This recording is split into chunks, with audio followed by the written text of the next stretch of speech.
तुम ये मत सोचना कि अभी हमारा काम नहीं हो रहा। कई लोग कहते हैं गुरुजी पशुपति व्रत करना है, कौन सा मुहूर्त अच्छा रहेगा। कई लोग कहते हैं गुरुजी 16 सोमवार का व्रत करना है, कौन सा मुहूर्त अच्छा रहेगा। कई लोग कहते हैं गुरुजी सोमवार का व्रत प्रारंभ करना है, कौन सा मुहूर्त अच्छा रहेगा।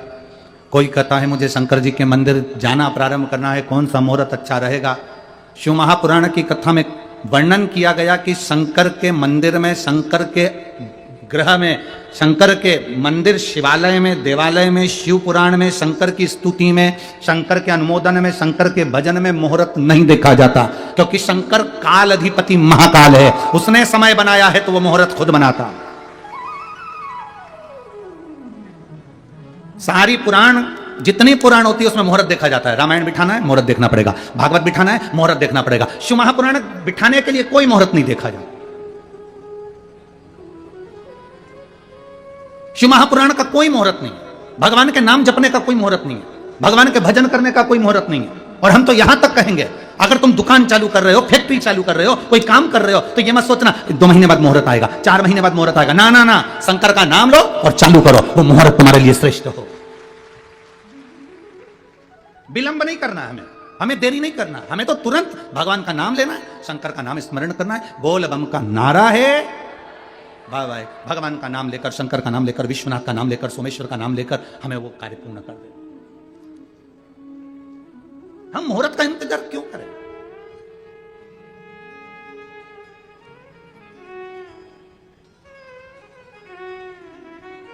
काल करे सो, जम जम के बोलो जरा, तुम लोगों को तो आता होगा।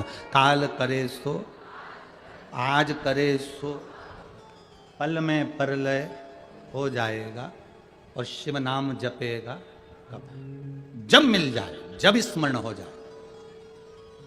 लोग कहते हैं गुरुजी हम 7 दिन की कथा नहीं सुन पाए।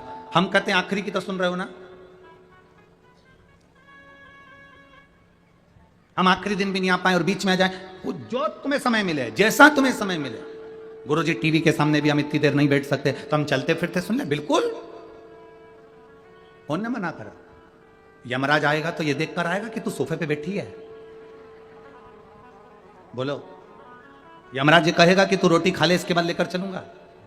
यमराज जी कहेगा कि तू गाड़ी में से उतर जा इसके बाद लेकर चलूंगा। मृत्यु का कोई समय नहीं, मृत्यु का कोई ठिकाना नहीं और मृत्यु का कोई समय नहीं है। हमें इंदौर की एक घटना ध्यान में आती, बहुत पहले की, अभी अभी के नहीं है, कम से कम हो गए 15 से 16 साल से ऊपर, बल्कि जब वहाँ पर एक वो मॉल बना था, पहला मॉल इंदौर में बना था, वो ट्रेजर आइलैंड करके कोई एक पहला मॉल बना था।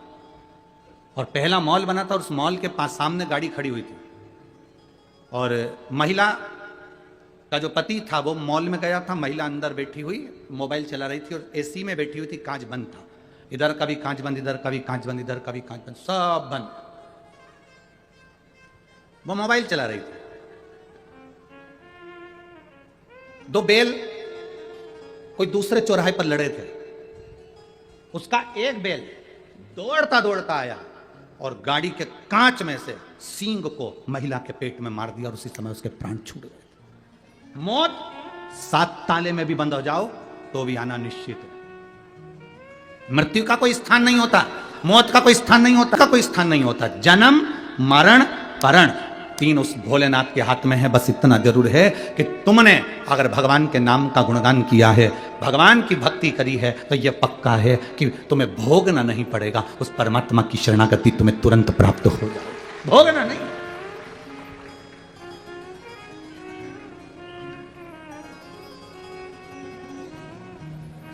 हॉस्पिटल में, ऐसे हॉस्पिटल में गए हो जिस हॉस्पिटल में जाने पर अगर आप दर्द का दर्शन करेंगे तो शायद आप भी कहेंगे इनकी मृत्यु क्यों नहीं आ जाती।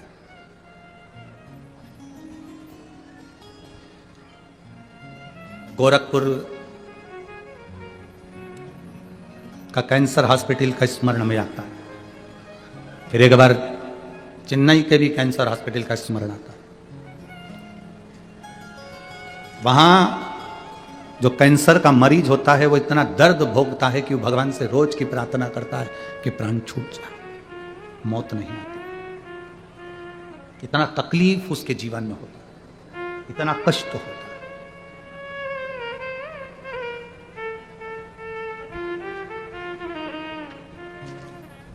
परिवार के लोग हमसे कहते हैं गुरुजी कोई उपाय। हम उनसे एक ही बात कहते हैं, देखिए उपाय तो बस केवल एक है, एक लोटा हम शंकर को समर्पित करें, रुद्राक्ष को तांबे के कलश में गलाकर शिव जी को चढ़ाकर उसका जल जितना आप पी सकते हैं, 2 बूंद 4 बूंद शरीर पर लगा सकते हो, वो आपको सुख देगा। इस पत्र में इस बहन ने रिपोर्टें लगाई और साथ में नीचे लिख दिया, मैंने मेरे पति की जांच की पूरी फाइल पत्र में लगा दी है, जिसमें डॉक्टर के हिसाब से रिपोर्ट नॉर्मल है। आश्चर्य में डॉक्टर भी पड़ता है कि ऐसा कौन सा पुण्य को उदय हो गया हमारा, पुण्य कौन सा प्रबल हो गया हमारा।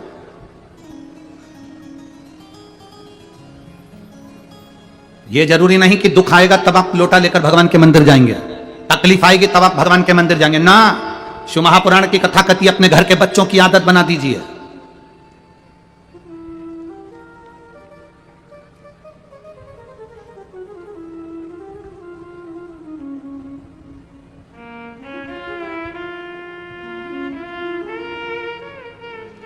जितनी मेरी माताएं बैठी और जितनी मेरी जीजियां बैठी हैं और जितने मेरे जीजा बैठे हैं, आप माता भी और पिता भी हो।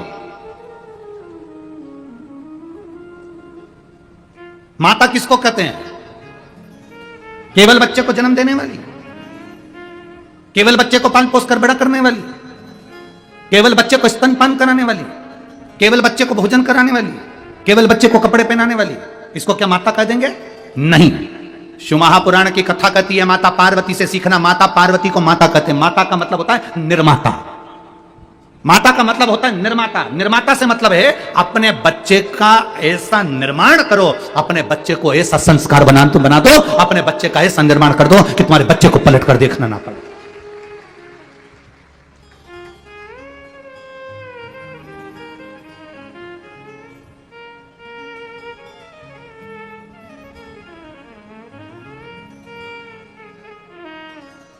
अपनी बीबी के लिए महल बनाने वाले तो ढेर सारे राजा हुए, आगरा में भी चले जाओ एक है, ठीक है। अपनी बीबी के लिए महल बनाने वाले ढेर सारे राजा होंगे, पर अपनी मां के लिए स्वराज वापिस लाने वाला तो केवल एक छत्रपति शिवाजी ही था।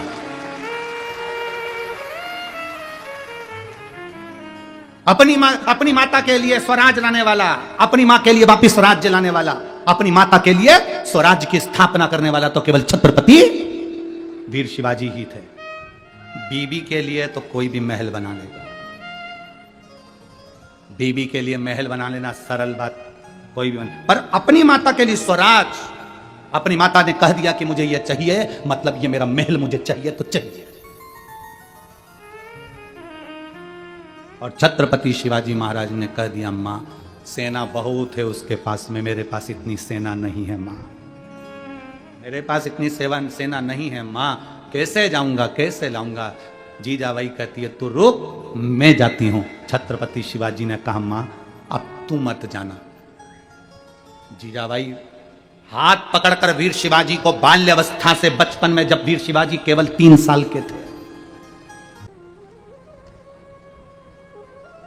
वो पहले सर्कस में शेर आते थे, तुमने देखे? अरे बोलो तो जम के, ऐसा बड़ा बड़ा पिंजरा चलता था, उसमें शेर आते थे और शेर फिर करतब दिखाते थे। अब सर्कस में शेर आते हैं? नहीं। क्यों नहीं आते? भारत सरकार ने उस पर बैन लगाया, वन विभाग ने उस पर बैन लगाया कि सर्कस में शेर नहीं होना चाहिए, इन शेरों को छुड़वाओ जंगल में। जितने सर्कस के शेर थे उनको जंगल में छुड़ाया गया,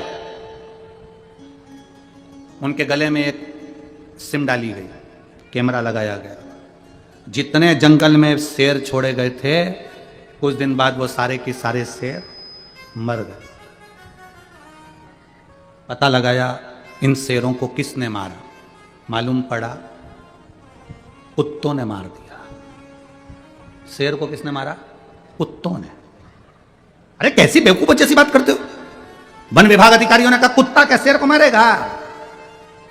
तब वन विभाग वालों ने कहा कुत्तों ने शेर को इसलिए मारा क्योंकि शेर पिंजरे में रहता वहीं खाता वहीं पीता वहीं पड़ा रहता, तो शिकार करना बंद कर दिया था और कुत्तों ने उसका शिकार कर लिया। भाग की कथा नहीं, अपनी कथा है। अपनी औलाद को पिंजरे का शेर मत बनाओ कि घर में चाउमीन ने, रोटी ने, टुकड़ा ने, मेरा बेटा मेरा बेटा मेरा बेटा मेरा बेटा मेरा बेटा, गाड़ी दे दूंगी, बंगला दे दूंगी, मोटरसाइकिल दे दूंगी, ये दे दूंगी, वो दे दूंगी, चेन दे दूंगी, अंगूठी दे दूंगी, ये दे दूंगी, वो दे दूंगी। बेटे को लगाकर दुकान दे दी, काम दे दिया, धंधा दे दिया, बिजनेस दे दिया, सब बेटे को दे दिया। बेटा एक बार शिकार करने के लिए नहीं गया, एक बार कमाने के लिए आगे नहीं बढ़ा, एक बार उसकी जिंदगी में दुख नहीं आया, ठोकर नहीं खाई तो वो आगे बढ़ नहीं पाया। फिर मालूम पड़े कई दोस्त मिल गए, उन दोस्तों ने अपने चुंगल में फंसाया, तुम बूढ़े हो गए और उन दोस्तों ने उसको चुंगल में फंसाकर पूरा एक बार शेयर मार्केट में बिठाया और डब्बा गोल कर दिया।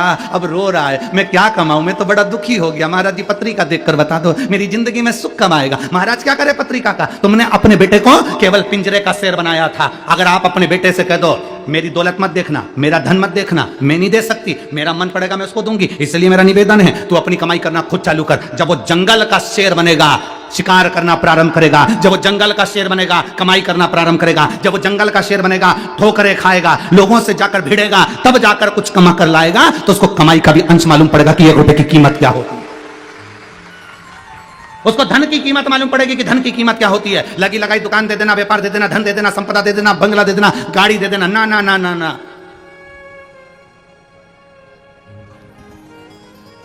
अपनी जिंदगी में कुछ अच्छा करने का प्रयास। मैं राजा भैया आपको धन्यवाद दूंगा, श्रद्धा बेटी आपको भी धन्यवाद दूंगा। आपने अपनी जिंदगी में अपने धन का सदुपयोग करा।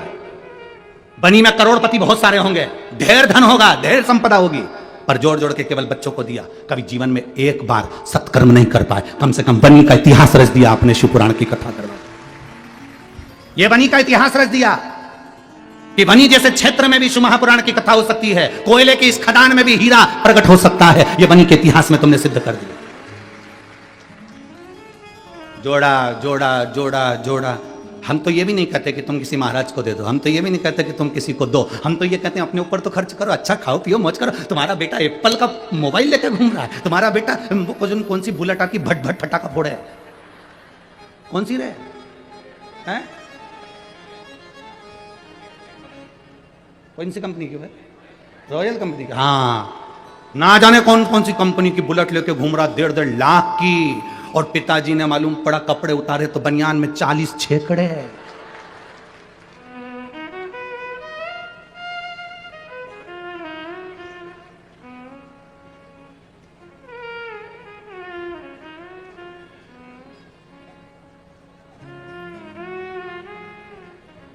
मेरे महादेव को देखकर जीना प्रारंभ करो।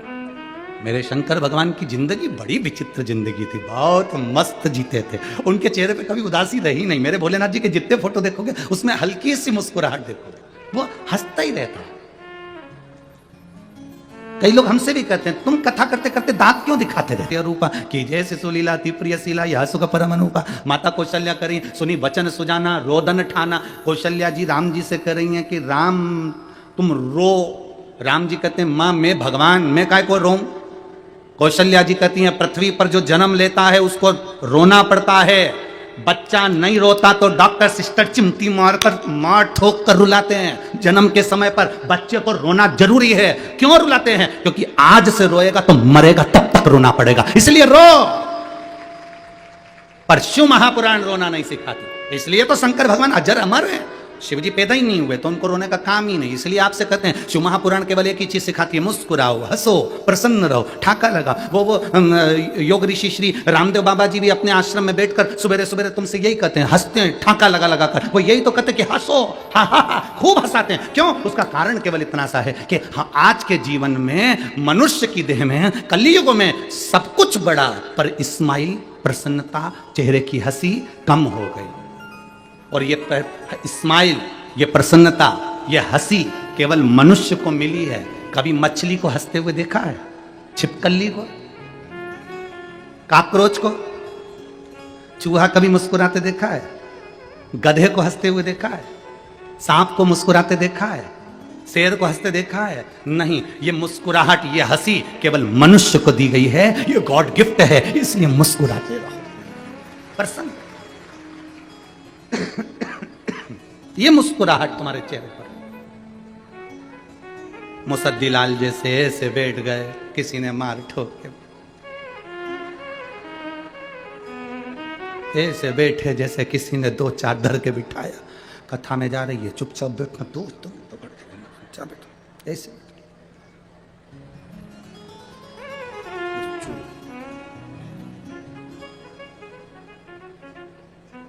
तुम्हारी कोई बेस्ट फ्रेंड भी अगर ऐसी रहे ना, मुसद्दी लाल जैसी, तो तुम ऐसी बेस्ट फ्रेंड से तो वो क्या कहते हैं, ब्रेकअप कर लो।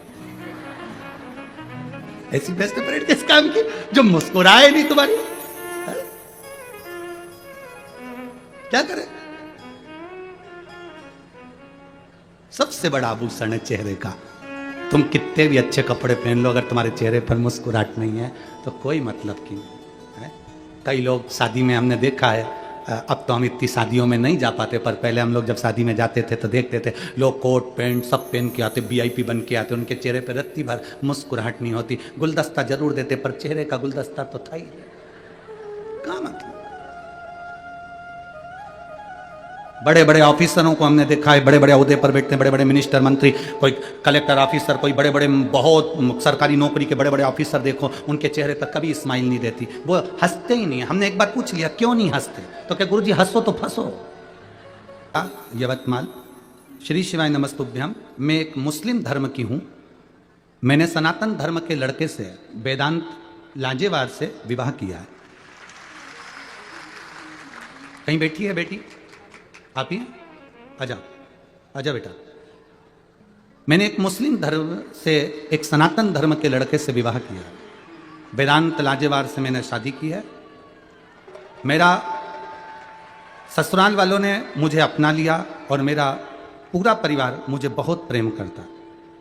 शायद मैंने सोचा भी नहीं था कि मेरे सनातन धर्म में आने के बाद मुझे इतना प्रेम मिलेगा, इतना स्नेह मिलेगा। मैं संपूर्ण सनातनियों को जय हिंद कहती हूँ, जय भारत। गुरुदेव, मैं एक लोटे जल का वर्णन करना चाहती हूँ।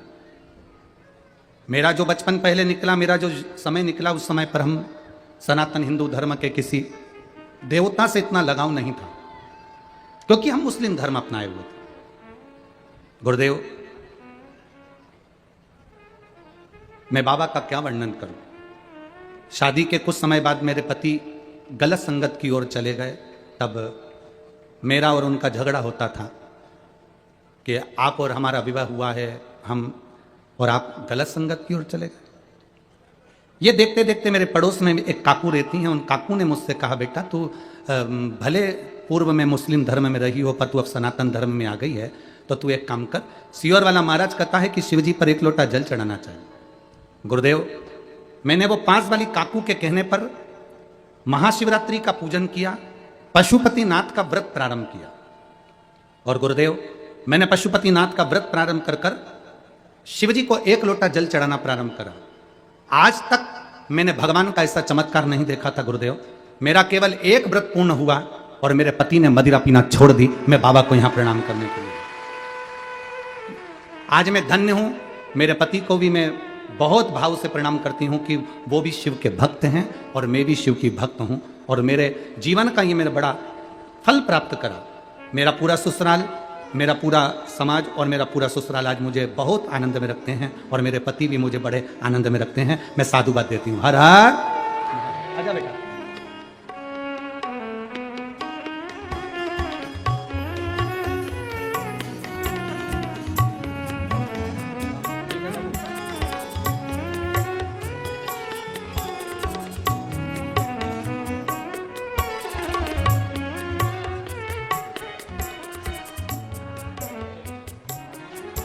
शिव तत्व है।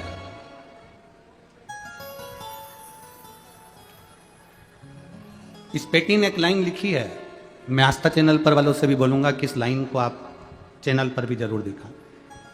इस बेटी ने एक लाइन लिखी है, सारे शिव भक्तों को मैं मन से धन्यवाद देती हूं। श्रद्धा जी आपको, और भैया राजकुमार जी जायसवाल जी आपको। बाबा, मेरे जीवन का सनातन धर्म अपनाना सफल हो गया और मेरा जीवन धन्य हो गया।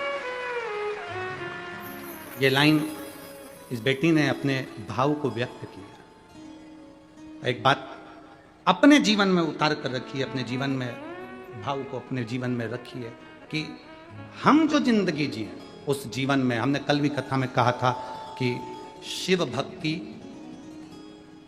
ये नहीं कहती कि आप कुछ गलत करें। शिव भक्ति ये कहती है कि आप जहां रहें वहां आपके नजदीक में, आपके आसपास में, आपके नजदीक में जो शिवालय, उस शिवालय में एक लोटा जल समर्पित करते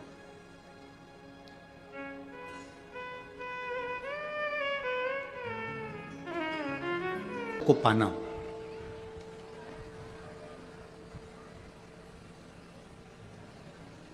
मां गंगा की धार से भगवान षडानंद कार्तिकेय जी की उत्पत्ति हुई। भगवान शिव के तेज पुंज से प्रकट हुए।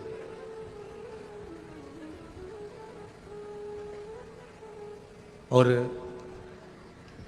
वो षडानंद कार्तिकेय के जन्म लेने का कारण या प्रकट होने का कारण केवल इतना था कि उनको तारकासुर का संहार करना। हमने पहले भी कथा में कहा, फिर कहते हैं कि आपके और हमारे जन्म लेने का कारण कुछ ना कुछ जरूर है। तो उतार कर रख लेना कि आपके अंदर कोई ना कोई गुण जरूर है, इसलिए परमात्मा ने तुमको पृथ्वी पर पैदा करा। अगर गुण नहीं होता तुम्हारे अंदर तो तुम्हें जन्म देता ही नहीं, पहले ही निपटा देता। गुण है तो पैदा कर, बस वही गुण को आपको और हमको प्रकट करना है।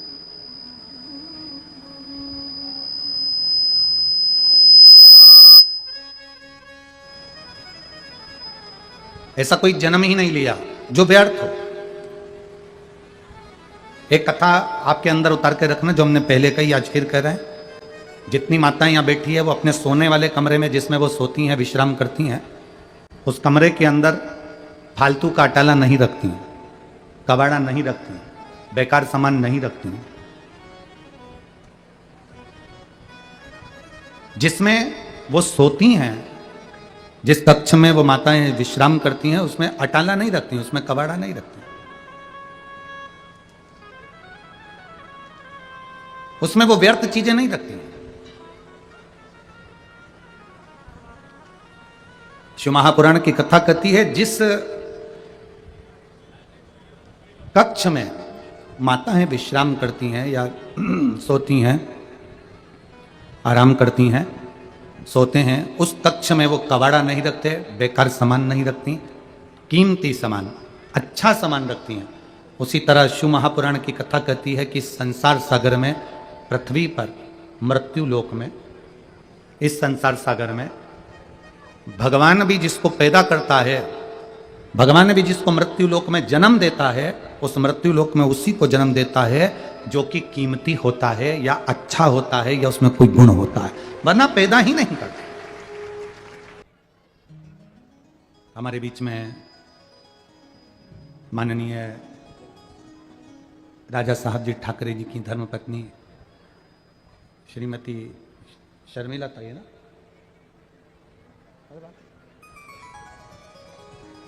शर्मिला ताई आई ना, श्रीमती शर्मिला ताई ठाकरे जी आई हैं। एक बार जोरदार ताली बजाकर स्वागत, वंदन, अभिनंदन।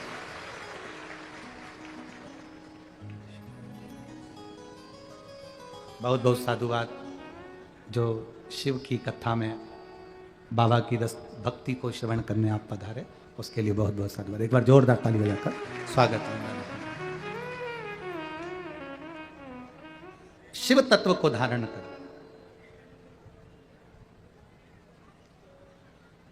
और जब तक शिव तत्व भीतर नहीं आएगा तब तक जीवन का कोई सुख नहीं है हमारा।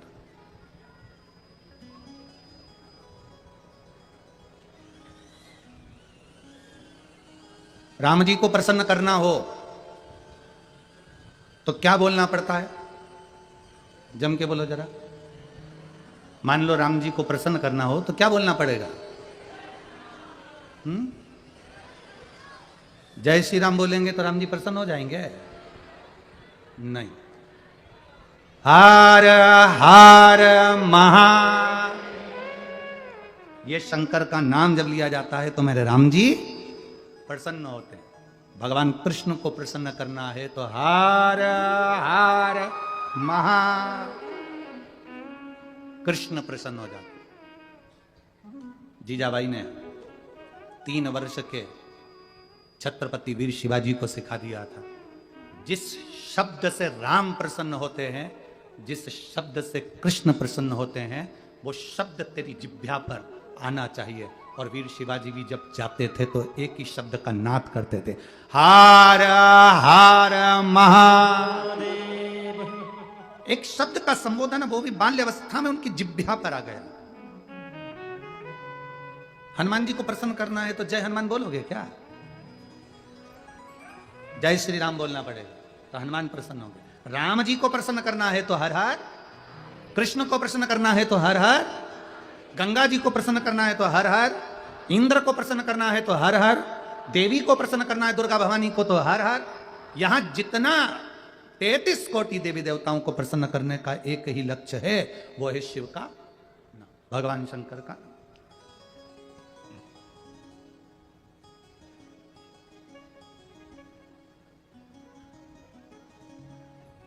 कलिकाल में कैलाश पर्वत से बड़ा कोई लोक नहीं है, कैलाश पर्वत से बड़ा कोई लोक नहीं है, और श्री शिवाय नमस्तुभ्यम से बड़ा कोई श्लोक नहीं है। आप जपो जपो, ओम नमः शिवाय बोलो, राम नाम बोलो, कृष्ण नाम बोलो, शिव नाम बोलो, शिव से बड़ा कोई श्लोक नहीं। जब हम श्री शिवाय नमस्तुभ्यम बोलते हैं तो हम अपनी आत्मा से, चित्त से, मन से, वृत्ति से, शरीर से भगवान के चरणों में झुक गए होते हैं, प्रणाम कर रहे होते, नमन कर रहे होते। अपने घर में सुबह सुबह कम से कम 2-4 मिनट, 1-1.5 मिनट तो बोल लिया करो, या मोबाइल में भी लगा लिया करो, श्री शिवाय नमस्तुभ्यम, श्री शिवाय नमस्तुभ्यं, श्री शिवाय नमस्तुभ्यं, श्री शिवाय नमस्तुभ्यं। बोला करो 2 मिनट 5 मिनट शिव का नाम लोगे, शंकर का नाम लोगे तो राम भी प्रसन्न होंगे, शंकर का नाम लोगे तो कृष्ण भी प्रसन्न होंगे, शंकर का नाम लोगे तो 64 योगिनियां भी प्रसन्न होंगी, शंकर का नाम लोगे तो देवी भी प्रसन्न होगी। मानधाता जी का चरित्र आता है राम वंश के अंतर्गत, सूर्य वंश के अंतर्गत। एक चरित्र आया है राजा मानधाता का। शिव कथा कहती है सूर्यवंश के अंतर्गत एक बड़ा सुंदर चरित्र का वर्णन किया गया। भगवान राम के पूर्वज थे मानधाता जी, जो तप करने के लिए वन क्षेत्र में गए, पर्वतों पर गए, और बहुत हजारों वर्ष तक उन्होंने तप किया, तप करा, पर भगवान के दर्शन नहीं हुए, ना कोई वर प्राप्त हुआ उनको।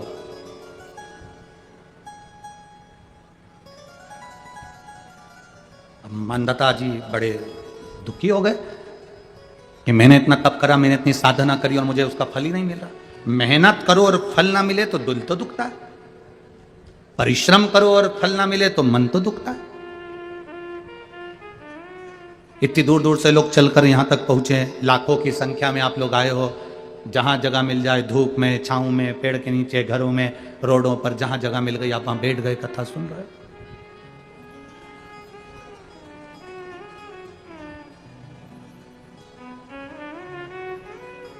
और जितने भी आए हो ना, खाली हाथ नहीं आए हो, तुम्हारे साथ में कोई बैग, कोई मोबाइल, कोई पर्स, कुछ ना कुछ है।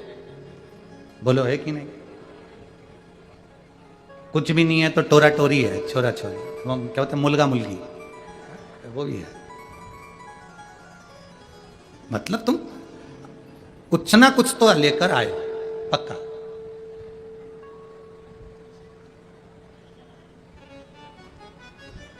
अब लोग कहते हैं कि मुट्ठी बांधे आया जग में हाथ पसारे जाएगा। शिव महापुराण की कथा कहती है कि मुट्ठी बांधे आया पर हाथ में अपनी मेहनत लेकर आया, अपना कर्म लेकर आया, अपनी लगन लेकर आया, और हाथ पसारे नहीं जाएगा।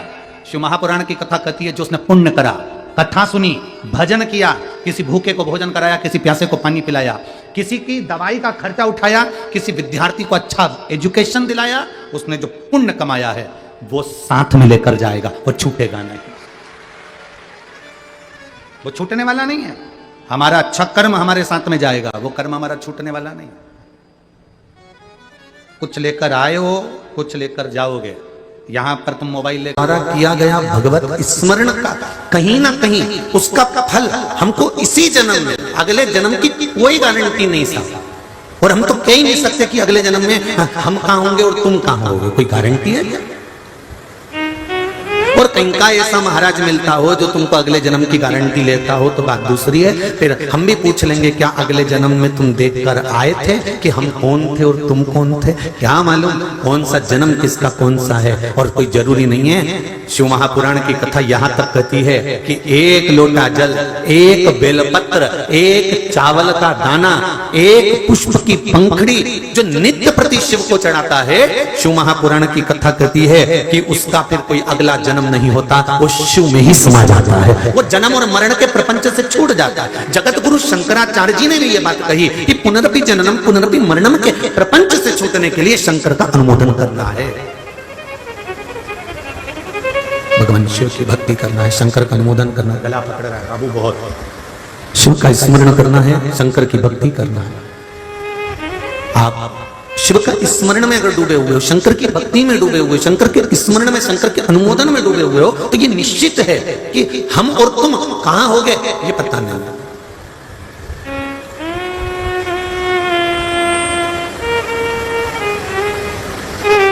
पर इतना मेरे बाबा से जरूर कहूंगा, इतना मेरे शंभू से जरूर कहूंगा, इतना मेरे शंकर से जरूर कहूंगा कि जब भी जन्म मिलेगा सेवा करेंगे,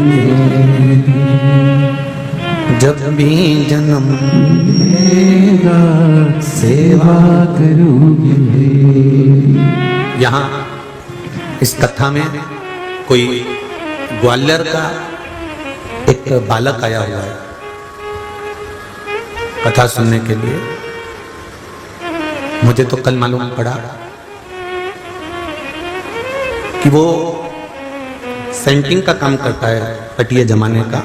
और उसने एक नियम बना लिया, जब से शिव पुराण के पहले जब वो दर दर भटकता था, ठेला चलाता था, दूसरों के यहाँ काम करता था, धक्के खाता था, उसने उस दिन से नियम बनाया कि 15 दिन काम करूंगा और 15 दिन जहां शिव पुराण की कथा होगी वहां सुनने जाऊंगा।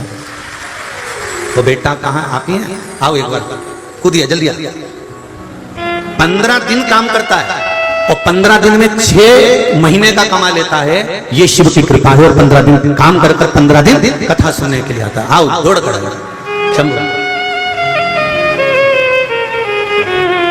मुझे तो कल मालूम पड़ा कि ऐसे ऐसे भक्त देखिए यहाँ काम करता था, सामान ढोता था, साइकिल पर सामान बांध कर पेटियों को लेकर जाता था। पर जब से शिव महापुराण की कथा सुनी, एक लोटे जल की महत्वता जब से मैंने समझी है, गुरुदेव 15 दिन काम करता हूं और 15 दिन में मेरा बाबा इतना दे देता है कि 15 दिन में शिव महापुराण में पहुंच जाता। 15 दिन मुझे शंकर का अनुमोदन, शंकर का स्मरण और कुछ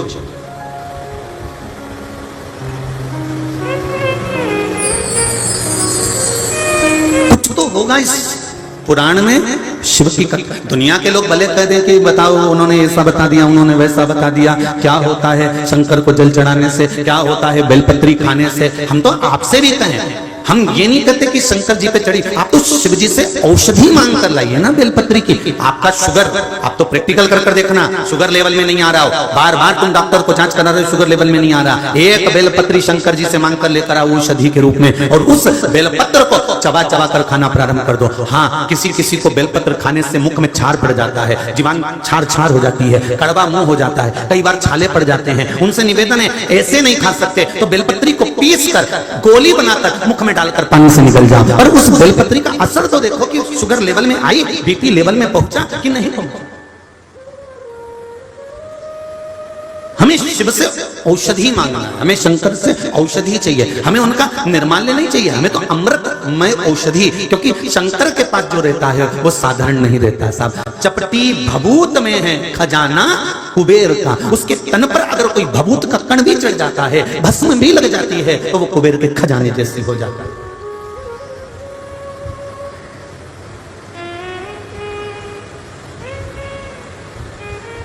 हम क्या वर्णन करें उसका। ये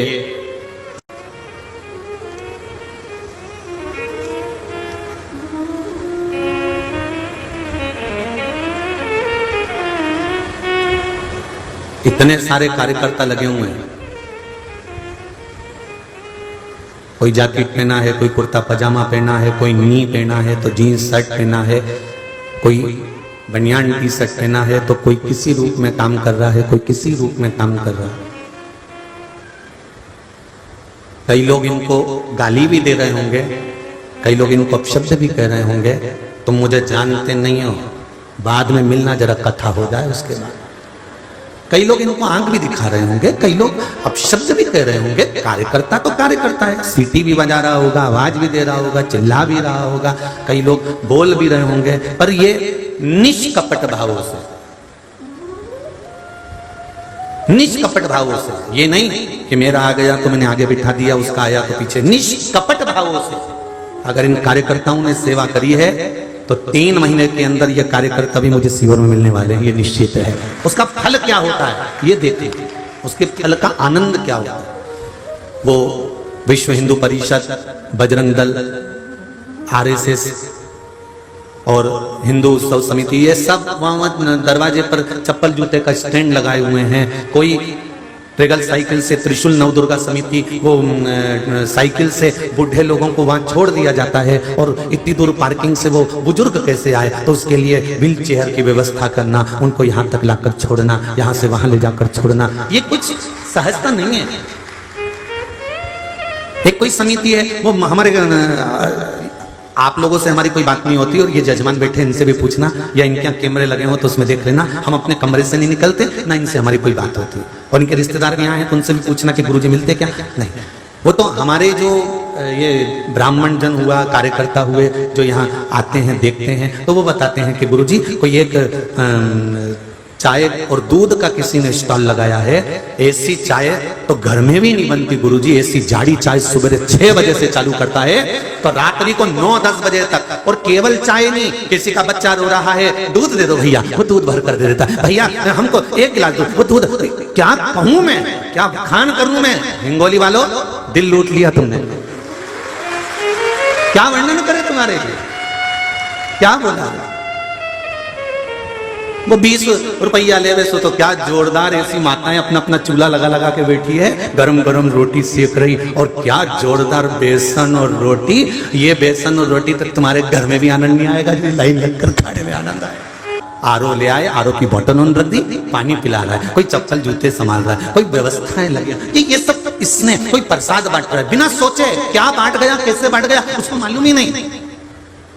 और लिख के रखना, हिंगोली वालों, तुमने कितना इन शंकर के गणों को दिया है। हम तो जो कथा में आता है उसको गण कहते हैं शिव का। इन शंकर के गणों पर कितना खर्च किया है उसको लिख कर रखना, और हिसाब लगा कर रखना कि मेरे बाबा ने 3 महीने में चोगना कर दिया कि नहीं दिया। ये उसकी कृपा, ये उसकी उदारता है, उसकी दया है, उसकी करुणा है। एक वो विशाल नवदुर्गा उत्सव समिति है कोई, वो खिचड़ी रोज प्रतिदिन खिचड़ी, और लोग बता रहे हैं वो दोना भर भर के, एक बार नहीं 3 से 4 बार, क्या जोरदार, कि घर में नहीं बने वो यहाँ बने। तो ये यहाँ साधारण नहीं है, यहाँ तो ये बाबा का प्रसाद है, जो पाया, जीवन का आनंद पाया, और खुश होकर अपनी जिंदगी का अलमस्त से भाव से, आनंद से स्मरण किया, यही सुख है, यही सुख है।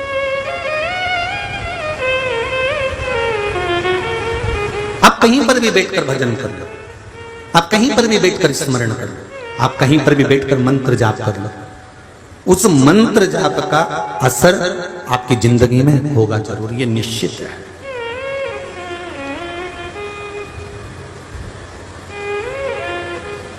आपने 7 ताले में बंद होकर भी किसी की निंदा करी तो वो निंदा वहां तक पहुंच जाती है। तो हम किसी स्थान पर बैठकर भगवान का भजन करते हैं, मंत्र जाप करते हैं, नाम जाप करते हैं, नाम स्मरण करते हैं। एक प्रश्न किसी का आया है, उस प्रश्न को जिसने किया है, बहुत अच्छी बात है कि गुरुजी, हम आस्था चैनल पर कथा सुनते हैं, फेसबुक यूट्यूब पर कथा सुनते हैं, दिन में समय नहीं मिलता तो हम रात को सुनते हैं, पर कथा सुनते हैं। हम जब तक रात्रि को थोड़ा सा शिव पुराण नहीं सुन लेते तब तक हमारी आंखों में नींद नहीं आती। अब हमारे पतिदेव भी कथा सुनने लगे गुरुदेव।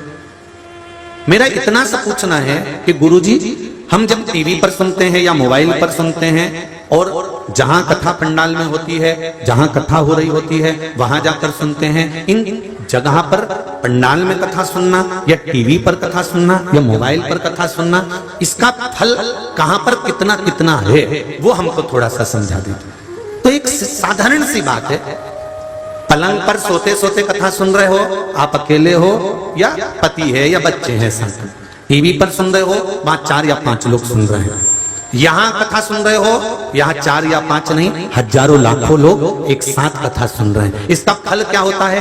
जब 3.5 करोड़ रोम छिद्र ये मनुष्य के शरीर में है, 3.5 करोड़, एक एक रोम को गिनना शरीर के, 3.5 करोड़ रोम छिद्र मनुष्य के शरीर में होते हैं। इसके होने का कारण क्या है? शिव महापुराण की कथा कहती है कि ये 3.5 करोड़ रोम छिद्र इसलिए दिए गए हैं कि एक दिन में 3.5 करोड़ बार तुम्हारे मुख से भगवान का नाम निकलना चाहिए, तब जाकर परमात्मा का पद प्राप्त हो। अब आप में से कितने लोग हैं जो 3.5 करोड़ बार भगवान का नाम ले लेते हैं एक दिन में? कोई नहीं ले सकता। अच्छा साधु सन्यासी तपस्वी साधक उपासक कोई 3.5 करोड़ बार भगवान का नाम नहीं ले सकता एक दिन में। तो फिर क्या करा? तब भगवान ने अपना एक आनंद सुख प्रदान करा कि सत्संग में जाकर बैठ जाओ, प्रवचन में जाकर बैठ जाओ, कथा में जाकर बैठ जाओ। क्या होगा उससे? तो कथा में जाकर जब बैठोगे और उसमें जब भगवान का कोई नाम गुणगान होगा, श्री शिवाय नमस्तुभ्यम, पंचाक्षर मंत्र नमः शिवाय, षडाक्षर मंत्र ओम नमः शिवाय, द्वादशाक्षर मंत्र ओम नमो भगवते वासुदेवाय, 2 अक्षर का मंत्र राम, 2.5 अक्षर का मंत्र कृष्ण। जब भगवान का नाम अगर लिया जाएगा और सब एक साथ भगवान का नाम लेंगे तो वो मंत्र जब बोला जाएगा तो आपस में टकराएगा तो बिखरेगा, तो ये 3.5 करोड़ रोम छिद्र में समा जाएगा। एक दिन में 3.5 करोड़ बार मंत्र के जाप का फल मिलेगा।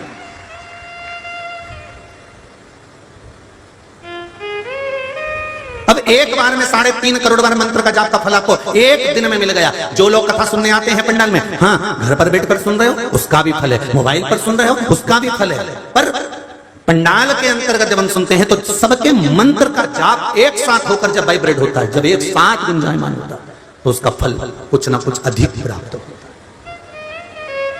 हजारों व्यक्ति जब आवाज लगाते हैं तो उनकी आवाज दबती नहीं, वायुमंडल के द्वारा चलती चलती उस परमात्मा तक पहुंचती है और वो परमात्मा की कृपा हम पर तुरंत हो जाती है। ये उसकी कृपा से, उसकी दया से, उसकी उदारता से हमें प्राप्त होता है, ये उसकी कृपा से प्राप्त होता है।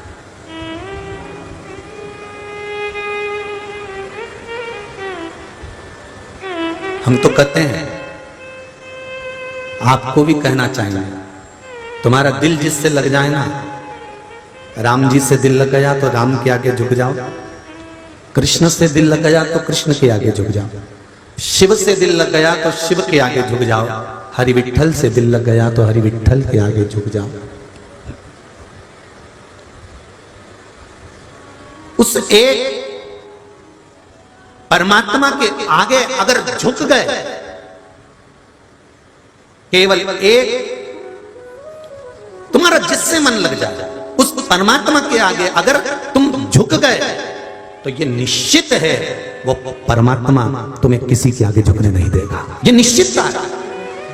अगर आपने उसके आगे झुक लिए, उसको पकड़ लिया, उसके चरण पकड़ लिए, उसका अनुमोदन कर लिया तो फिर वो झुकने नहीं देगा।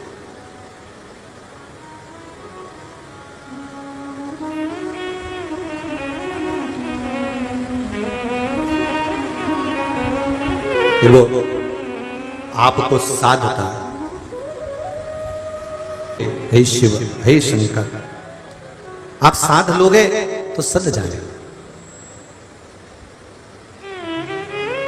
सतयुग, त्रेता, द्वापर, कलयुग, ये सारे युगों को कई लोग मिलते हैं तो कहते हैं कलयुग चल रहा है, बड़ा बेकार युग है, बड़ा बेकार। यहाँ सब एक दूसरे को निगलने की सोचते हैं, लोगों का धन निगल जाते हैं, पैसा निगल जाते हैं, प्रॉपर्टी पे कब्जा कर लेते हैं, एक दूसरे का घात करते रहते हैं, दिन भर गलत गलत काम करते रहते हैं। हम कहते हैं, लोग कहते हैं कि कलयुग में दुनिया के सब लोग राक्षस हो गए। हम कहते हैं राक्षस पहले नहीं थे, सत्ययुग में भी तो राक्षस थे, हिरण्यकश्यप में हिरण्याक्ष थे कि नहीं थे? उस समय पर भी राक्षस थे। त्रेता में आओ तो रावण जैसे राक्षस उस समय पर भी थे। द्वापर में आओ तो कंस जैसे, पूतना जैसे, तृणावता, घासुर, बकासुर जैसे राक्षस उस समय पर भी थे। बस अंतर इतना है कि पहले जो राक्षस हुआ करते थे, असुर हुआ करते थे, इनको सुधारने वाले मैकेनिक अच्छे हुआ करते थे। पहले के मैकेनिक और आज के मैकेनिक में अंतर हो गया।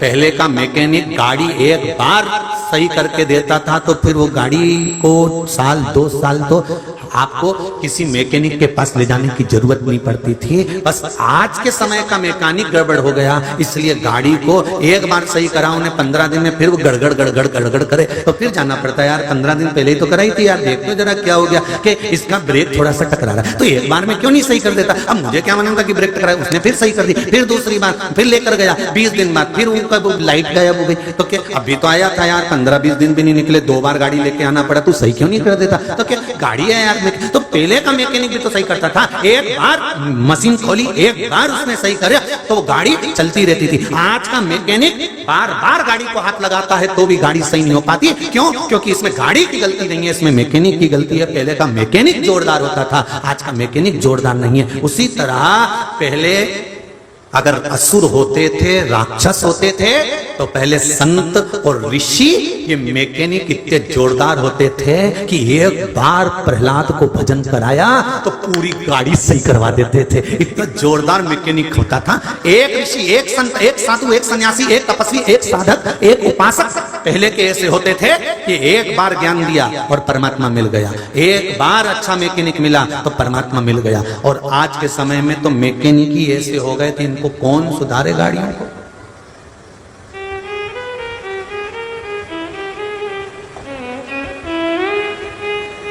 जब टीवी खोलो ना कहीं का मैकेनिक गड़बड़ ही मिलेगा, तो मैकेनिक ही बेकार हो गए। तब क्या करोगे? कैसे गाड़ियां सुधरेंगे? शिव पुराण कह रहे ये मौका मिला है मंत्र जाप करने का, ये मौका मिला है नाम स्मरण करने का, ये चूकना नहीं चाहिए। बाद भी अगर मंत्र जाप का स्मरण ना हो तो जीवन बेकार।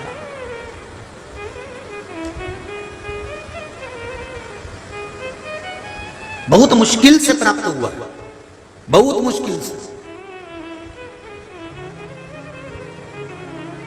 और भाग्यशाली हो हिंगोली वालों, जो कथा भी मिली तो हरतालिका तीज शिव महापुराण की कथा मिली है, जो पूरे भारत में मनाई जाती है। केवल महाराष्ट्र, गुजरात या राजस्थान या मध्य प्रदेश या उत्तरांचल या हिमाचल नहीं, पूरा भारत में, पूरे विश्व में हरतालिका तीज मनाई जाती है। चाहे वो उत्तर प्रदेश हो, चाहे महाराष्ट्र हो, गुजरात हो, राजस्थान हो, साधारण से साधारण नारी भी भगवान शंकर के पूजन करती है। हरतालिका तीज की रात भर 5 बार पूजन करना, 5 बार स्नान करना, 5 बार शिव जी की आराधना करना, आरती करना, सवेरे ब्रह्म मुहूर्त में भगवान शंकर का पूजन कर कर विसर्जन करने जाना। फिर उस पूरी रात में ना तो सोना, ना कुछ खाना, ना पानी पीना, केवल भगवान की भक्ति में, केवल शिव भक्ति। एक पत्र है,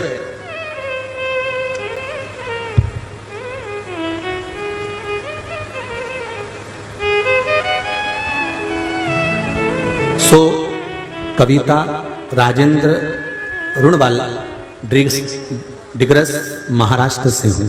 गुरुदेव, आपने हरियाली हरतालिका तीज के दिन फुलेरे का दर्शन करें ऐसा मार्गदर्शन किया है। महाराष्ट्र में फुलेरा किस तरह से बनाया जाता है हम लोगों को स्मरण नहीं है।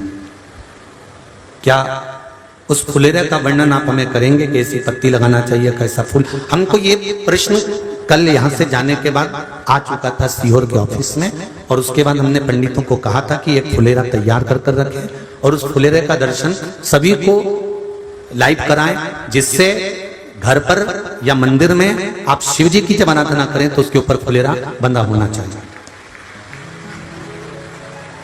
जैसे ये शिवलिंग आपने बनाया, बालू रेत का, मिट्टी का जो शिवलिंग का निर्माण करा है, उस शिवलिंग का निर्माण करने के बाद में आपके मध्य में जब आप शिवलिंग बनाते हो घर के अंदर हॉल में या मंदिर में, तो ऊपर कोई कुंडी वगैरह लगी हो, पंखा लगा हो, उस पे से रस्सी बांध कर लेकर आकर इस फुलेरे को इस तरह से शिव जी के ऊपर लटकाया जाता है। इसको फुलेरा कहते हैं। ये भगवान शंकर का अखंड सौभाग्य देने का फुलेरा होता है, जिसको माता पार्वती जी, उमा, कात्यायनी देवियों ने इसका स्मरण किया।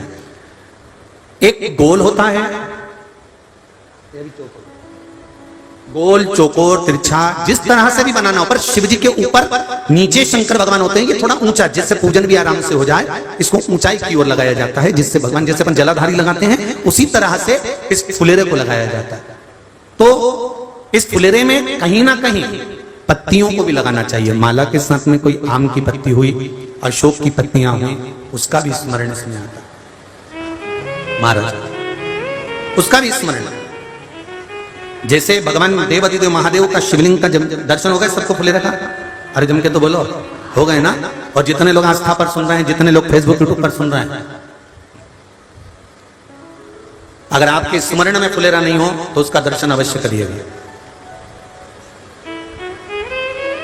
शिव मंदिर में अगर जलाधारी भी लगी हुई है तो जलाधारी से फूल बांधकर नीचे की ओर लटकाना चाहिए, पर लटकाना चाहिए, फुलेरा बनाना चाहिए।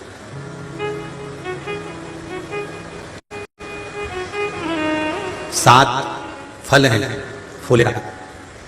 कितने फल हैं? 7। ध्यान दीजिएगा। पहला, फुलेरा जो नारी व्रत करती आती है और व्रत क्रम उसका चलता रहता है, उस व्रत कर्म के अंतर्गत मान लो किसी कारणवश बीमारी में, कोई गमी के अंतर, कोई सूतक सावड़ के अंतर्गत अगर नारी पूजन नहीं कर पाती है, पूजन नहीं कर पाई, और उसने केवल फुलेरे का दर्शन ही कर लिया, अपने पलंग पर पड़ी पड़ी भी फुलेरे का दर्शन कर लिया है, तो नारी को हरतालिका तीज के व्रत का फल प्राप्त हो जाता है।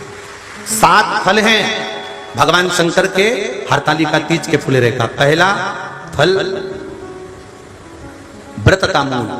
दूसरा, यदि कोई नारी आई और उसके संतान नहीं, 10 साल, 8 साल, 5 साल, 6 साल, 7 साल, 12 साल, 15 साल हो गए, उस फुलेरे का मात्र स्मरण कर कर एक पुष्प भी उसने अगर हल्दी कुंकू का लगाकर उस फुलेरे का टच कर कर भगवान शिव के पावन चरणों में रख दिया है और विनती कर कर गई है, तो अगला फुलेरा वो खुद बनवाती है, उसकी गोदी में संतान आ ही जाता है। अगला फुलेरा वो खुद बनवाएगी, के जाएगी, जीजी अगली बार फुलेरा मेरी तरफ से बनवा देना, मंदिर में फुलेरा मेरी तरफ से लगवाना, अगली बार जब तुम पूजन करो तो फुलेरा मेरी तरफ से बनवाना। ये फुलेरे का माध्यम। तीसरा, महाराज हम कोई दान, गौदान, हरतालिका तीज की किताब है आपके यहाँ, जो लोग पढ़ते होंगे हरतालिका तीज की किताब, उसमें लिखा है ब्राह्मण देव को ये दान देना है, ऐसा दान देना है। अब कोई गरीब है, कोई साधारण है, नहीं है किसी की कैपेसिटी, नहीं दे सकता, तो क्या होता है? तो कहा हम गौदान नहीं कर पाते, हम स्वर्णदान नहीं कर पाते, हम वस्त्रदान नहीं कर पाते, हम मुद्रा दान नहीं कर पाते, हम अन्नदान नहीं कर पाते, हम ये सारे दान अगर नहीं भी कर पाते हैं, तो शिव महापुराण की कथा कहती है तीसरा फल फुलेरे का है कि मात्र फुलेरे का दर्शन, स्पर्श कर लेने से सारे दानों का पुण्य फल प्राप्त हो जाता है। यह तीसरा फल फुलेरे वह है महाराज। चतुर्थ महत्व हरतालिका तीज के फुलेरे का है, जो कुंवारी कन्या हरतालिका व्रत करती है, पहली बार जो हरतालिका तीज का व्रत करती हैं, या हरतालिका तीज का उद्यापन कर देती हैं, या किसी कारणवश शरीर ऐसा नहीं रहा कि बिना पानी के नहीं रह सकती, तो 2 बूंद अगर उन्होंने पानी भी पी लिया है, या कोई कारणवश एक कुछ गलती हो भी गई है, तो मात्र फुलेरे का दर्शन कर लेने से वो गलती शंकर स्वीकार कर कर उसको क्षमा कर देते हैं। ये चतुर्थ भाव के अंदर फुलेरे का अगला वर्णन करा गया महाराज शिव तत्व की ओर, शंकर भगवान की ओर। हम ना काशी जा सकते हैं, हम ना सोमनाथ जा सकते हैं, हम ना किसी स्थान पर जाकर एकांत में भगवान शंकर का स्मरण कर सकते हैं। मान लो हमें एकांत में बैठकर शिव की भक्ति करना है, किसी मंदिर में किसी देवालय में जाकर भक्ति करना है, तो फुलेरे का मात्र दर्शन करने से, पूजन स्मरण करने से उस भक्ति का फल भी हमारे खाते में आ जाता है। और फिर अगला आखिरी का जो वर्णन किया गया है वो कहा गया कि पार्वती मैया गुफा में जाकर भगवान का भजन करती थी, शिव का स्मरण करती थी और फिर अपनी सहेलियों के साथ बैठकर शंकर का स्मरण करा, जिसका फल पार्वती को मिला। तो कहा हम ना किसी गुफा में प्रवेश कर सकते हैं, ना हम किसी गुफा में या जंगल में जा सकते हैं। इस फुलेरे के नीचे शंकर भगवान की जब अर्चना करते हैं, आराधना करते हैं, हरतालिका तीज के दिन फुलेरे के नीचे हम भगवान शिव की पूजन करते हैं, तो हमारा वन में किया गया भजन का फल ही हमको प्राप्त हो जाता है। ऐसे फुलेरे का 30 कथा कितनी तारीख को पूरी होगी? जम के बोलो जरा। 29 को। और हरतालिका तीज कितनी तारीख की है? 30 की। 31 को गणपति जी बैठ जाएंगे, गणेश जी महाराज। तो 30 तारीख को हरतालिका के दिन निवेदन है प्रत्येक शिव मंदिरों का स्मरण हो, या जहां हरतालिका व्रत होता है वहां फुलेरे का स्मरण होना चाहिए। शिव भक्ति महाराज अगला वर्णन किया। शिव पुराण कहती है भगवान शंकर का अनुमोदन, हरतालिका व्रत, हरतालिका तीज, शिव महापुराण की कथा कहती है देव ऋषि नारद भगवान विष्णु से सुन लिए, ब्रह्मा जी से सुन लिए कि तप का महत्व, साधना का महत्व, पर जो उन्होंने तुमरुका जी से सुना तो देवऋषि नारद से रहा नहीं गया, और देवऋषि नारद ने तुमरुका जी से कहा तुमरुका जी क्या भादो महीने के शुक्ल पक्ष की तृतीया तिथि का इतना महत्व है कि शंकर भगवान नेत्र खोल लेते हैं? क्या शिवजी नेत्र खोल लेते हैं? इतना महत्व है? हाँ। तुमरुका जी ने देवऋषि नारद से कहा नारद अगर भूलवश, बहुत ध्यान देना इस कथा पर, भूलवश मान लो किसी के यहाँ हरतालिका तीज का पूजन हो रहा है, किसी मंदिर में हरतालिका तीज का स्मरण हो रहा है, किसी मंदिर में हरतालिका व्रत हो रहा है, और भूलवश मान लो आप उस मंदिर के सामने से भी निकल गए और आपको उस मंदिर की आरती, पूजन या अगर तगर की धूप बत्ती की गंध भी आपके शरीर में चली जाती है, तो शिव महापुराण की कथा कहती है नारद शंकर भगवान के सामने जब ये जीव जाता है तो जीव को शंकर के सामने जाकर दर्शन करने की जरूरत नहीं पड़ती, शंकर उस जीव का दर्शन कर लेते हैं, शिव उसका दर्शन करते। महाराज कितना ध्यान दीजिएगा जरा। शंकर भगवान की बारात गई, सारे हिमालय राज की नगरी के लोग शंकर भगवान को देखने आए थे। सुनिए ना कथा। छज्जों में खड़े होकर, घर के बाहर खड़े होकर पूरे हिमालय राज की नगरी के लोग शिव को देखने के लिए आए, दर्शन करने के लिए आए। और ब्रह्मदेव ने शंकर भगवान से पूछा था कि आप डमरू खड़का रहे हो, त्रिशूल घुमा रहे हो और इतने बेचैन पहली बार दिख रहे हो, इतने बेचैन, आखिर किसका दर्शन आपको करना है? किसका दीदार, किसका दर्शन?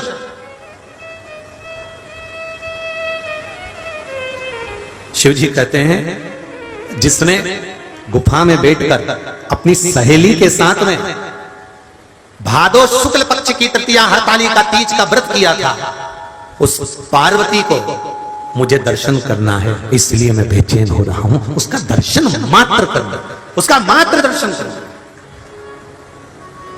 मात्र दर्शन। महाराज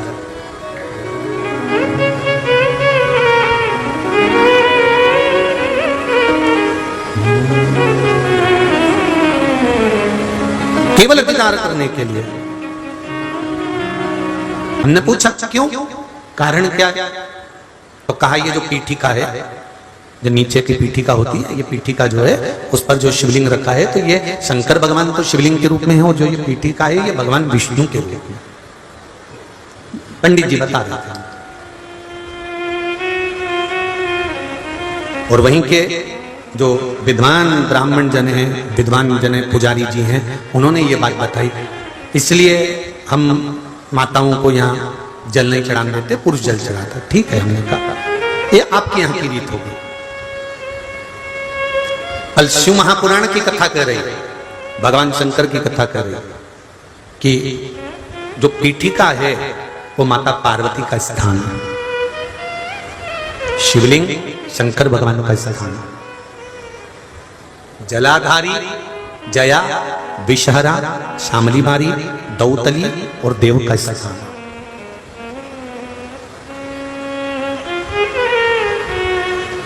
गुरुदेव शिव महापुराण की कथा कहते हैं, शंकर भगवान का अनुमोदन कर रहा है। शिव के बिना भगवान विष्णु नहीं रहते और भगवान विष्णु के बिना शिव नहीं रहते, एक क्षण भी नहीं रहते।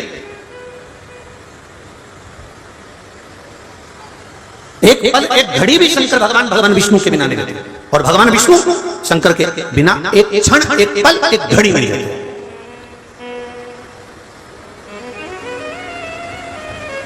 विचार करिए जरा, ध्यान दीजिएगा। हमने कितना भेद करा है भगवान में। वो किताब का पृष्ठ, अब जितने लोग टीवी पर देख रहे होंगे या मोबाइल पर देख रहे होंगे, किताब का पृष्ठ दिखाया गया है जिसमें देव ऋषि नारद वर्णन कर रहे हैं कि जहां शंकर का शिवालय ना हो, जहां शंकर का शिवलिंग ना हो, ऐसे नगर में, ऐसे गांवों में, ऐसे खेड़े में परम भगवदीय वैष्णव को नहीं रहना चाहिए। कितना सुंदर संवादी, सुंदर ग्रंथ के अंदर मिला, उसको पढ़िए, श्लोक के साथ उसका पूरा व्याख्यान।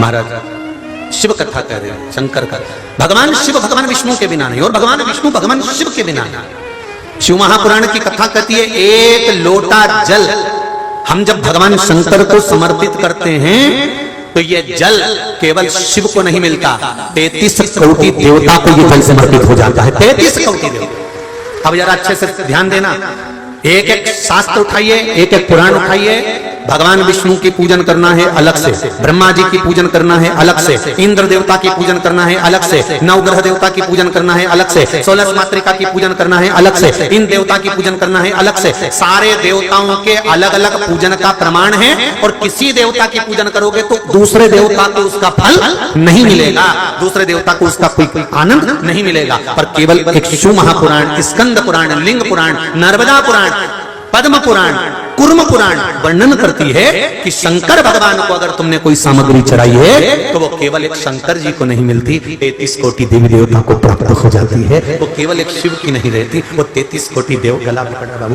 33 कोटि देवता को प्राप्त हो जाती है। एक अगर जल चढ़ाया है तो वो भी 33 कोटि देवता को मिलता है। बाकी के देवताओं को चढ़ाया गया सब देवताओं को नहीं मिलेगा, बाकी के देवताओं को चढ़ाया गया सब देवताओं को प्राप्त नहीं होगा, पर शिव को चढ़ाया गया सब देवताओं को मिलेगा। अब और अच्छे से ध्यान देना, शंकर जी के मंदिर की चौखट, शिव मंदिर का शिवालय, शिवलिंग, पीठिका या मंदिर के अंदर अगर प्रवेश नहीं है, किसी साउथ में मंदिर में शंकर भगवान को छूने नहीं देते। कई पत्र आते हैं साउथ से कि हमारे यहां मंदिर में शंकर भगवान को जल नहीं चढ़ाने देते, छूने नहीं देते। तो क्या करें हम? तो निवेदन शिव महापुराण की कथा कहती है, भगवान शंकर ने तुमरुका जी को कहा, तुमरुका तू मेरे द्वार पर, जैसे नंदी मंदिर के अंदर विराजमान होता है तो चौखट पर, देहली पर तुमरुका तू विराजमान हो जा। अगर मात्र तेरा स्पर्श भी संसार के लोगों को हो गया तो शिवलिंग के पूजन का फल उनको प्राप्त हो जाएगा। अब देखिए कितनी सुंदर बात मेरे देवाधिदेव महादेव ने तुमरुका जी से कही। तुमरुका जी से वर्णन कर कि आप द्वार पर जाकर बैठ जाओ। अगर द्वार पर जाकर बैठ जाओगे, द्वार पर भी, शिव की चौखट पर भी अगर कोई आ गया, शंकर के दरवाजे पर यदि कोई आ गया, शिव की चौखट तक भी अगर कोई पहुंच गया, शिव की चौखट का मात्र स्पर्श भी हो गया तो उसको शिवलिंग के दर्शन का, शिवलिंग के स्पर्श का, शिवलिंग के पूजन का फल प्राप्त हो जाएगा।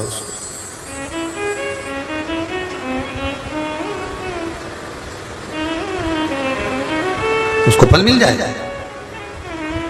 तो नारद जी से पार्वती ने प्रश्न किया, समझ लीजिए जरा बहुत अच्छी तरह से।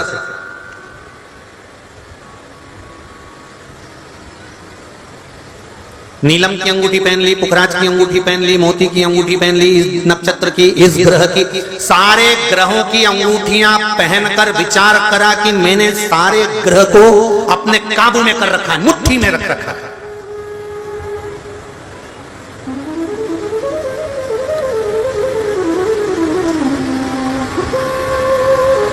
इतने सारे ग्रह को अपने हाथ में करने के बाद भी मनुष्य अगर दुखी है तो उसने किसी से पूछा, गुरुजी से, गुरुजी आपने कहा था ये वाली अंगूठी पहन लो, आपने कहा था ये कर लो, आपने कहा था ये कर लो, मैंने सब कुछ कर लिया, उसके बाद भी मेरा दुख समाप्त क्यों नहीं होता?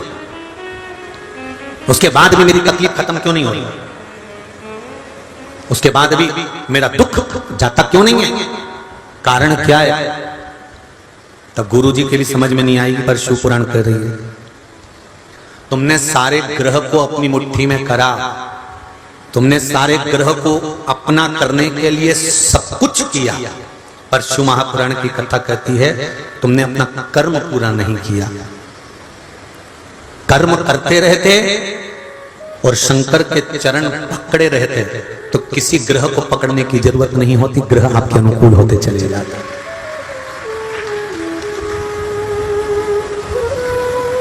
आप सब समझदार हो, चतुर हो, विद्वान हो, जितने लोग टीवी पर कथा सुन रहे हो, चाहे मोबाइल पर सुन रहे हो, चाहे यहां सुन रहे हो, आज के जमाने में कोई अनपढ़ नहीं है, सब समझदार हो, सब पढ़े लिखे हो।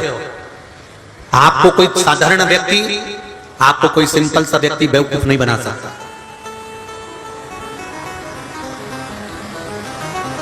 जिस लॉकर में आप रकम रखते हो, बैंक की लॉकर में, जिस बैंक की लॉकर में आप अपनी रकम रखते हो, जेवर रखते हो, सामान रखते हो, उसकी दो चाबी होती है।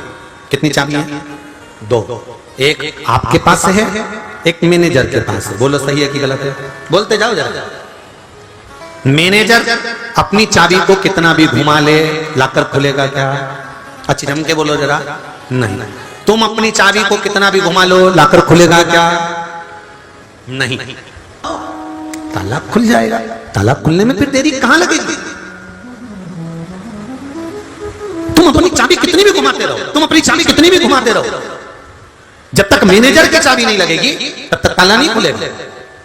और मैनेजर अपनी चाबी कितनी भी घुमा ले, तुम्हारी चाबी नहीं लगेगी तब तक ताला नहीं खुलेगा। उसी तरह शिव महापुराण की कथा और भगवान कृष्ण गीता जी में कहते हैं, कर्म की चाबी तू घुमा, मेहनत तू कर, काम तू कर, कर्म की चाबी घुमाता रहे। एक दुकान नहीं चली दूसरी डाल, दूसरी नहीं चली तीसरी डाल, एक जगह इंटरव्यू में पास नहीं हुआ दूसरी बार जा, एक बार अगर पास नहीं हुआ दूसरी बार पढ़ाई कर। अपनी कर्म की चाबी घुमाते रहे और उस परमात्मा को याद करते रहे। जब चाबी घुमाते रहे तो दो तीन आवाज बाहर लगा दे, मैनेजर साहब ताला नहीं खुल रहा, मैनेजर साहब ताला नहीं खुल रहा। तब मैनेजर कहेगा तू घुमा के देख तो सही। मैंने 25 बार घुमा के देख ली, ताला नहीं खुल रहा। तब मैनेजर आएगा, चाबी लाएगा, ताले में घुमाएगा और ताला खुल जाएगा। तुम कर्म की चाबी घुमाओ, भाग्य की चाबी वो घुमाकर चले जाएगा। तुम घुमाओ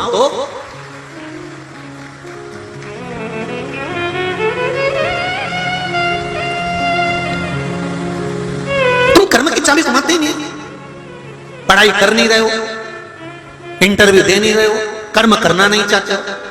कर्म की चाबी घुमाना पड़ेगी, तब मैनेजर भाग्य की चाबी घुमाएगा।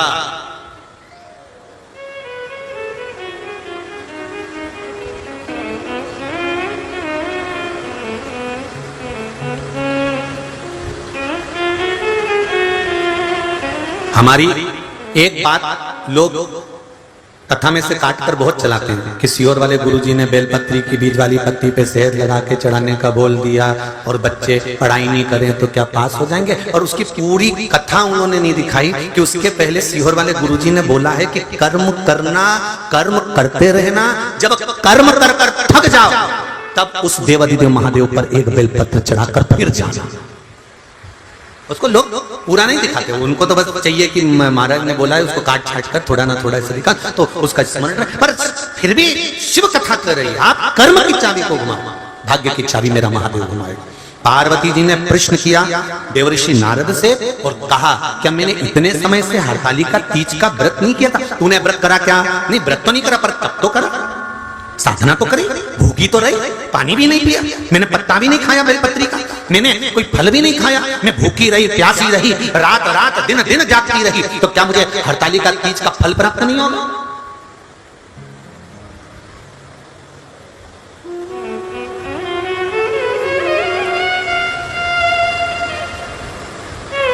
देवऋषि नारद ने कहा, सुनो पार्वती। देवऋषि नारद ने दूसरी तरह से समझाया था, अपन अपनी भाषा में समझते हैं। अपने मोहल्ले में एक लड़की रहती है,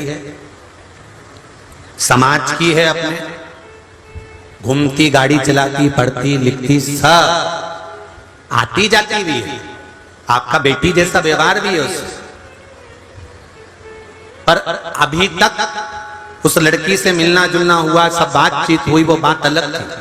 अब तुम्हारे यहाँ उसी लड़की का संबंध आ गया और तुम्हारे बेटे से उस लड़की का संबंध पक्का हो गया, तो अब क्या पहले जैसी बात रहेगी? ईमानदारी से बोलो जरा। लड़की को भी आंखों में शर्म रहेगी कि मैं मेरी सास से बात कर रही हूँ। पहले करती थी तो आंटी से करती थी, चाची जी, काकी जी, बुआ जी से, इस तरह से करती थी और खूब हंसी मजाक करती थी। अब उसके बोलने का तरीका बदलेगा कि नहीं बदलेगा? ईमानदारी से बोलो जरा। उसके बोलने का तरीका बदलेगा, उससे मिलने का तरीका बदलेगा। जब मिलेगी आदर का, सत्कार का भाव रहेगा, आदर का भाव रखेगी। पहले आदर जानती नहीं थी, वो तो अड़भंगी छोटी सी थी, जैसे बचपन से करते आई वैसे हंसी मजाक करके चली गई। उसको क्या मानना, उसको क्या पता कि यही मेरा ससुराल है। अब ससुराल होने के बाद में वो अड़भंगापन करेगी क्या, ठिठोली करेगी क्या, हंसी मजाक करेगी क्या? नहीं, अब आएगी तो कायदे से, भले कोई बुलाएगा भी ना, बेटा हमारे यहाँ जाना, हम मम्मी में आ जाओगे। अब मम्मी करके बोली, पहले आंटी, चाची, काकी, अब मम्मी में आ जाऊंगी। और इतनी मर्यादा से बोली, अब वो बार बार आती भी नहीं है। जब उसको बुलाओगे तभी आएगी। क्यों? क्योंकि उसको मालूम पड़ गया यहाँ मेरा संबंध हो गया, यहाँ मेरा पक्का हो गया, यहाँ मेरा संबंध है, यहाँ मेरा पति रहता है। अब उसको मालूम पड़ गया। देवऋषि नारद ने पार्वती जी को समझाया, अभी तक तुम्हें मालूम ही नहीं था कि हरतालिका तीज होता ही क्या है। तो तुम भले तप करी, साधना करी, व्रत करी, उपवास करी, उसका कोई फल नहीं, पर अब तुम्हें मालूम पड़ गया कि हरतालिका तीज की महत्वता क्या है। अब मैं निश्चित कर कहता हूं कि तुझे शिव मिलेंगे, ये निश्चित है, क्योंकि अब तू हरतालिका को पहचान गई, अब तू जान गई हरतालिका तीज के व्रत की महत्वता। जैसे एक दीदी ने लिखा कि फुलेरे का महत्व क्या है, फुलेरा कैसे होता है, तो आप अब जान गए, तो आपको आगे से ध्यान तो रहेगा। और आपने अगर फुलेरा मानना चालू कर दिया, आपको देखकर दूसरा मानेगा, दूसरे को देखकर तीसरा, कि हरतालिका तीज में फुलेरे का क्या महत्व है, ये दुनिया के लोगों को मालूम तो पड़ना चाहिए। तो हिंगोली की ये कथा जो अग्रवाल परिवार कराया है, इस कथा का सबसे बड़ा सार तत्व है कि लोग जो हरतालिका तीज का व्रत करते थे, उस तीज के व्रत में जो जो गलती करते थे, वो गलती सुधारने का मौका इस कथा से मिल गया और हमारा व्रत अब सफल होगा, ये निश्चित हो गया। अब हमें शिव मिले, ये पक्का हो।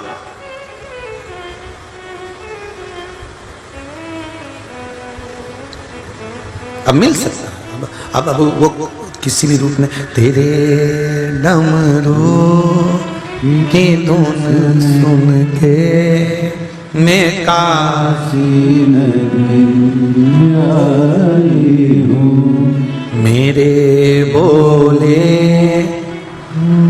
तुम लोग बड़ी जल्दी खड़े हो जाते हैं। कहा, अभी तक तुमने जो तप करा था, साधना करी थी, व्रत करा था, उपासना करी थी, तुम भूखी रही, प्यासी रही, कुछ खाया नहीं, पिया नहीं, सब कुछ मानते हैं हम, पर तुमको ये नहीं मालूम था कि भादो महीने की शुक्ल पक्ष की तृतीया हरतालिका कहलाती है, उसकी आराधना कैसे करना चाहिए, उसकी पूजन कैसे करना चाहिए, तुमको इस चीज का भान नहीं था, इसलिए उसका फल तुम्हें प्राप्त नहीं हुआ।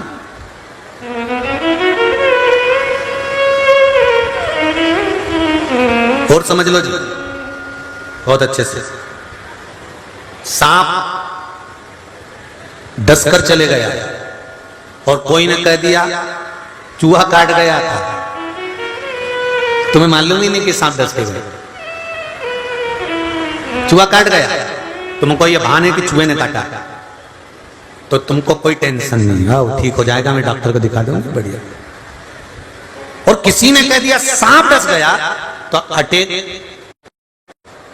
वहीं आ गया, जहर तो बाद में चढ़ता, पहले टेंशन में मरे, आधा चिंता में। सांप डस गया, सांप डस गया, सांप डस गया, चिंता लग गई, भयंकर टेंशन में पड़े, भयंकर टेंशन। शिव कथा कह रहे हैं, भगवान शंकर का चरित्र कह रहा है।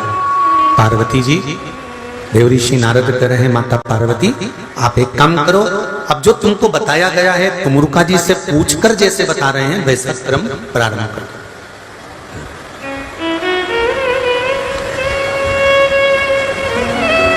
फोटो में स्माइल देना और साधारण जिंदगी में स्माइल में रहना बहुत अंतर है। बोलो जी सही है कि गलत है? बहुत अंतर। सेल्फी में तो तुम कितनी भी मुस्कुरा लो, पर दिल से तो पूछो कि तुम स्माइल दिल से दे पा रही हो?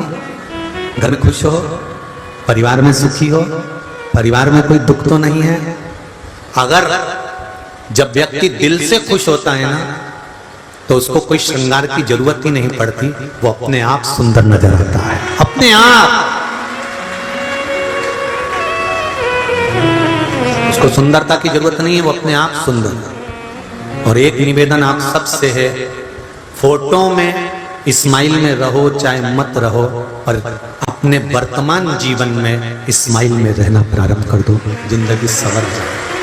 फोटो में खुश रहने से कुछ नहीं होता, थोड़ा सा तुम फोटो किसी को भेज दोगे वो प्रसन्न हो जाएगा, मेरी छोरी अच्छी लग रही है, पर फोटो की स्माइल से जिंदगी नहीं चल सकती। फोटो की प्रसन्नता से जिंदगी नहीं चल सकती। तुम्हारी स्माइल, तुम्हारी प्रसन्नता, तुम्हारे चेहरे की खुशी भीतर से होना चाहिए। एक बात कहेंगे हिंगोली की इस कथा में, जीवन बहुत विचित्र है मेरी जीजियों, मेरे भाई, मेरी बेटियां, बेटा, जीवन बहुत विचित्र है। घर पे जाके एक लाइन लिखकर देखना, अक्कड़। क्या लिखोगे? बोलो, जम के बोलो, अक्कड़। अक्कड़ में कोई मात्रा लगी है क्या? आ, हाथ पे लिख के देखो, आ का ऑर्डर, इसमें कोई मात्रा लगी है कहीं कहीं? नहीं। अक्कड़ में कोई मात्रा नहीं है, पर सब में थोड़ी थोड़ी मात्रा में है। सही है कि गलत है?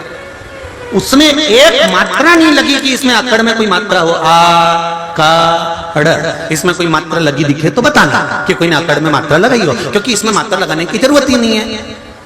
अक्कड़ में मात्रा नहीं है, पर प्रत्येक व्यक्ति में थोड़ी थोड़ी मात्रा में। और वो जो हमने नहीं किया तुमको कि थोड़ी थोड़ी मात्रा, हम तो बोले थोड़ी थोड़ी मात्रा में है, पर हमने ये नहीं बोला कि अक्कड़ है। हम काय को बोले? तुम तो समझदार हो, हम कहकर काय को बुरे हो? तो अक्कड़ में कोई मात्रा नहीं है, पर थोड़ी थोड़ी मात्रा में सब में है। शिव पुराण कहती है जो तुम्हारे अंदर थोड़ी थोड़ी मात्रा में है, अपने परिवार में खुश रहने के लिए वो थोड़ी थोड़ी मात्रा की अक्कड़ को इसी शिव पुराण में छोड़कर चले जाओ। इसी यहीं छोड़ दो उसको कि नहीं चाहिए। अब हमने आज से शिव पुराण सुनी है, हम बदलेंगे, थोड़ा बदलाव हमारी जिंदगी में आना चाहिए, और वैसे भी आना चाहिए बदलाव। पहले छोरा छोरी नाना नानी के यहाँ से जाते थे तो बदल के आ जाते थे, दादा दादी के यहाँ जाते थे तो बदल के आते थे। तुम यहाँ से जाओ, कथा सुनकर अपने घर पहुंचो तो घर की बहुएं भी कहे हमारी अम्मा थोड़ी बदली बदली दिख रही है, तो लगे कि कथा का असर हुआ। नहीं तो जैसी थी जाते से ही चिल्लाई, पानी नहीं भरा, तो फिर तो घर के लोगों को भी लगेगा कि बताओ जैसी थी वैसी की वैसी, इसको कथा का कोई असर होता है? तो उसने पूछ लिया, मम्मी तुम तो कथा में गई थी, तो क्या हुआ? मैं तो सिर पे पल्लू रख के बैठी थी, तो इससे क्या होता? अंदर घुसी ही नहीं। बस तो निवेदन है कि थोड़ा यहाँ से जाने के बाद जिंदगी में बदलाव आना चाहिए, कथा सुनने के बाद थोड़ा बदलाव आना चाहिए। कथा हरतालिका तीज की कथा सुन रहे हो तो अब की बार हरतालिका तीज का जब व्रत करो तो थोड़ा बदलाव दिखना चाहिए। तो शंकर भी कहेगा अब बदल गई, अब मुझे जाना पड़ेगा। अभी तक तप करा, अभी तक साधना करी, अभी तक व्रत करा, अभी तक उपासना करी, उससे हमें भगवान मिले ना मिले, पर अब मिलेंगे ये निश्चित है, ये पक्का है, मिलेंगे, निश्चित। मेरे भोले तेरा सहारा है, दुनिया का तो अंतिम बिंदु है वो शिव का मिलन। पार्वती जी को बताया और पार्वती जी जब पूछी, अब बताओ नारद जी कि तुमने मुझे इतना ज्ञान दे दिया, अब मुझे बताओ कि माता हरतालिका का जब पूजन करना है, शिव जी की जब पूजन करना है, तो उसको मैं कैसे करूं, उसका अब मुझे नियम बताना प्रारंभ करो। तो नियम बताऊं, परंतु उससे पहले टाइम हो गया है। तो कल की कथा में नियम का वर्णन करेंगे और उस नियम को देवर्षि नारद के मुख से श्रवण करेंगे जो तुमरुका जी ने वर्णन किया। एक पत्ती का वर्णन दे गया है कि शिव जी पर कौन सी पत्ती उस फुलेरे में लगाना, उसका वर्णन भी कल की कथा में देंगे। जिनको भारी रोग हो जाता है, उस रोग से मुक्ति के लिए भी शंकर जी को हरतालिका व्रत में क्या समर्पित किया जाता है, उसका वर्णन भी कल की कथा में। जैसे लीवर, किडनी, कोई का डायलिसिस चल रहा है, डायलिसिस छूटना चाहिए, कैंसर बीमारी आ गई, गठान गल नहीं रही, तो एक पत्र में आया है गठान का गलने का, तो शिव स्मरण में कल की कथा में उसका वर्णन करेंगे। शिव महापुराण की कथा ये नहीं कहती है कि बाद में भोगना पड़ेगा। शिव महापुराण की कथा कहती है तुमने जैसा कर्म करा है, तुम्हारे मरने से पहले तुम्हें उस कर्म का भोग भोगना पड़ेगा, इसी मृत्यु लोक में, इसी भूमंडल में।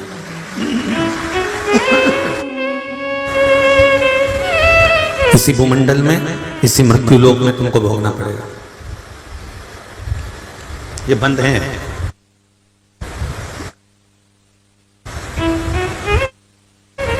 इसी भूमंडल में, इसी मृत्यु लोक में इसको भोगना है और भोगना पड़ेगा।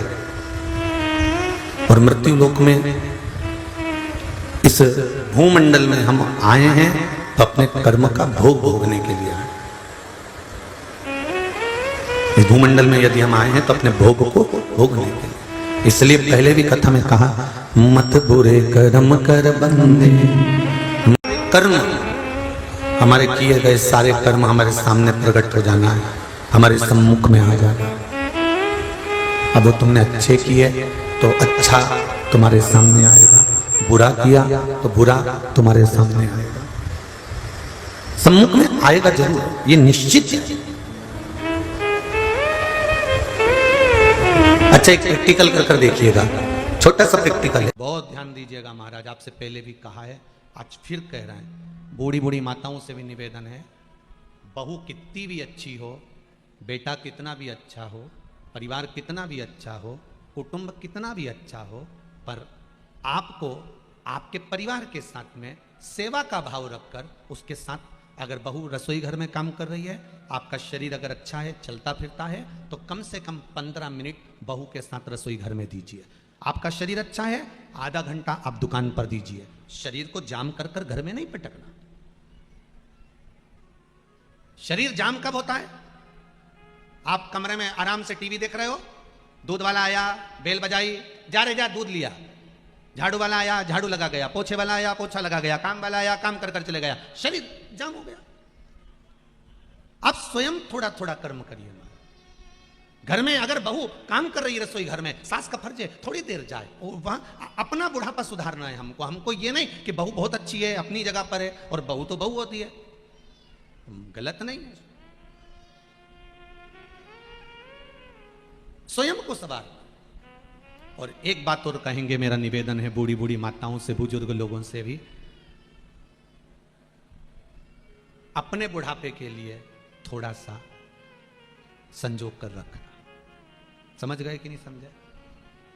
और कहो तो गुरुजी हमारे पास तो कुछ है ही नहीं बुढ़ापे के लिए, फिर क्या करें? तो फिर एक कहना मानो, जब यहां से बाजार से जाओ कथा सुनने के बाद में, तो इतनी बड़ी लोहे की पेटी खरीद के ले जाओ, और फिर यहाँ ग्राउंड में जो 4-5 भाटा पड़ा उन्हीं पत्थर, उनके ले जाओ झोला में भर के। ठीक है? अब क्या करना, बहू आए, बेटा की शादी हो, उससे पहले वो भाटाओं को पुराने कपड़े में बांध के पेटी में धर दो। ठीक है? उसमें अच्छा जोरदार ताला लगा दो कंपनी का, चाबी कमर में खोस लो घुंघरू वाली, जिसमें आवाज आए। ठीक है? अब बहू आ भी जाए ना, तो दिवाली की दिवाली बहू से कहना, बेटा थोड़ा पेटी सरकाना, और बहू के सामने पेटी मत खोलना कभी जिंदगी में। ठीक है? और दिवाली की दिवाली पेटी सरकवाओ, और कमरा बंद करके पेटी में भाटा उनको देख लो, अच्छे जोरदार धरिया ही नहीं धरिया, उनके देख के वापिस पेटी का ढक्कन लगा के बंद कर दो। पर बहू के सामने कभी जीवन में पेटी मत खोलना। बुढ़ापा कितना ही आ जाए, बहू से दिवाली पे पेटी उठवाओ, वापिस धरवाओ। उसको ये अंदाजा होना चाहिए कि डोकरी के पास खूब है, ये अंदाजा होना चाहिए कि डोकरी के पास खूब है। और मरती मर जाना पर पेटी मत खोलना। और आखिरी में तुम्हें लगे कि अब यमराज बंदी बनाने आ गया, अंतिम सांसें चल रही हो, हमारा तो शरीर काम ही नहीं कर रहा, पलंग पे आखिरी सांस चल रही हो, अब याददाश्त भी जाने लगी, तो घर की बड़ी बहू के बुलाना, इशारा करके और चाबी निकाल के दे रही हो, बेटा सब बांट लीजिए, हो धर ले तेरे पास। और अपन तो मरीक के चले गए, बहू को लगेगा नंदे आई हैं, पेटी छुपा देगी सबसे पहले, क्योंकि बांटना पड़ेगा, तो पेटी छुपाएगी, तुम्हारा बढ़िया प्रेम से अंतिम संस्कार करेगी, तीसरा भी जोरदार करेगी, 10वां भी जोरदार करेगी, 12वां के दिन 12 साड़ी भी बांटेगी, ने सबके गुलाब जामुन ने नुक्ती ने सेव सब खवाएगी। और जैसे ही ननन गई और चारों पांचों बहुएं मिलके जब पेटी खोलेगी और उनमें से भाटा निकाल के ना करम फोड़ेगी। पर अपना बुढ़ापा सुधारने के लिए थोड़ा ना थोड़ा, जम के बोलो जरा, पास में रखो। केवल बुढ़ापा सुधारने के लिए धन पास में होना चाहिए और अंत अवस्था सुधारने के लिए शिव महापुराण पास में होना चाहिए। अंतिम बिंदु सुधारना है तो शंकर की कथा अपनी जिंदगी में संवार कर रखिए। श्री, फिर आगे बढ़ गए, श्री शिवाय नमस्तुभ्यम।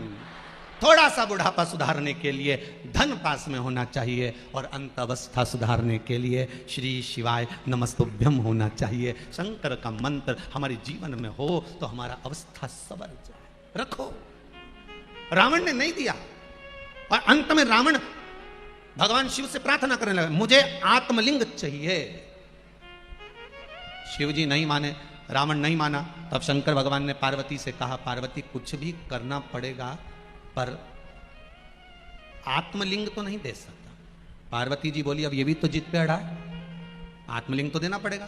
शंकर भगवान ने कहा, पार्वती मैं आत्मलिंग तो दे देता हूं, पर एक बात है, मैं दे तो दूंगा पर कुछ ऐसा हो जाए कि रावण आत्मलिंग की जगह कुछ और मांग ले। शिव जी का नाम आशुतोष कैसे पड़ा, ये कथा बहुत चल रही है। आपसे भी अगर कोई पूछे तो शंकर जी का नाम आशुतोष कैसे पड़ा, तो आप बता सकते हो। आत्मलिंग की जगह अगर ये बना मांग ले कुछ और, अब केवल मांग क्या रहा है, शंकर जी के प्राण, शंकर जी की आत्मा। और शिव शंकर भगवान पार्वती से करें, अगर मेरा प्राण ही चले गए, आत्मा ही लेकर चले गए, आत्मलिंग ही लेकर चले गए, तो फिर कोई मतलब ही नहीं। पार्वती जी ने कहा, भोले बाबा एक काम हो सकता है, मैं अपनी बेस्ट फ्रेंड को यहां पर बुला लेती हूं, सरस्वती को। सरस्वती को बुलाकर क्या करोगी तुम? पार्वती जी ने कहा, सरस्वती से रावण की बुद्धि फिरवा दूंगी, फिर इसका ध्यान तुम्हारी ओर से हट जाएगा, मेरी ओर आ जाएगा। ये आत्मलिंग मांगने की जगह मेरे स्वरूप को देखेगा, मेरी सुंदरता को देखेगा, तो ये मुझे मांग लेगा। शिवजी ने कहा, पार्वती कैसी बात करती हो, रावण के साथ तुम जाओगी, अच्छा लगेगा? पार्वती जी बोली, चिंता मत करो, पुत्र है हमारा रावण। आपने कहा था कि रावण पुत्र है, रावण बेटे जैसा है, तो क्या मां अपने पुत्र के साथ नहीं जा सकती? आप चिंता मत करो, थोड़ी दूर तक ले जाएगा, वापिस घर छोड़ के जाएगा। ये बेटे होन हमारे पास तो आके रहो, ये थोड़े दिन तो इनको बैग में भर के ले जाए मुंबई पुणे, और जब मां जगदम्बा अपना दिखाए नहीं रूप, वो जो इनकी जो पत्नी होती है ना, जब ये अपना रूप दिखाती है, क्यों लेके आ गए अपनी डोकरी को, क्यों लाए? मैं इंदौर में अच्छी थी, अब मैं किटी पार्टी में जाऊं कि इनकी रोटी बनाऊं, क्यों लाए?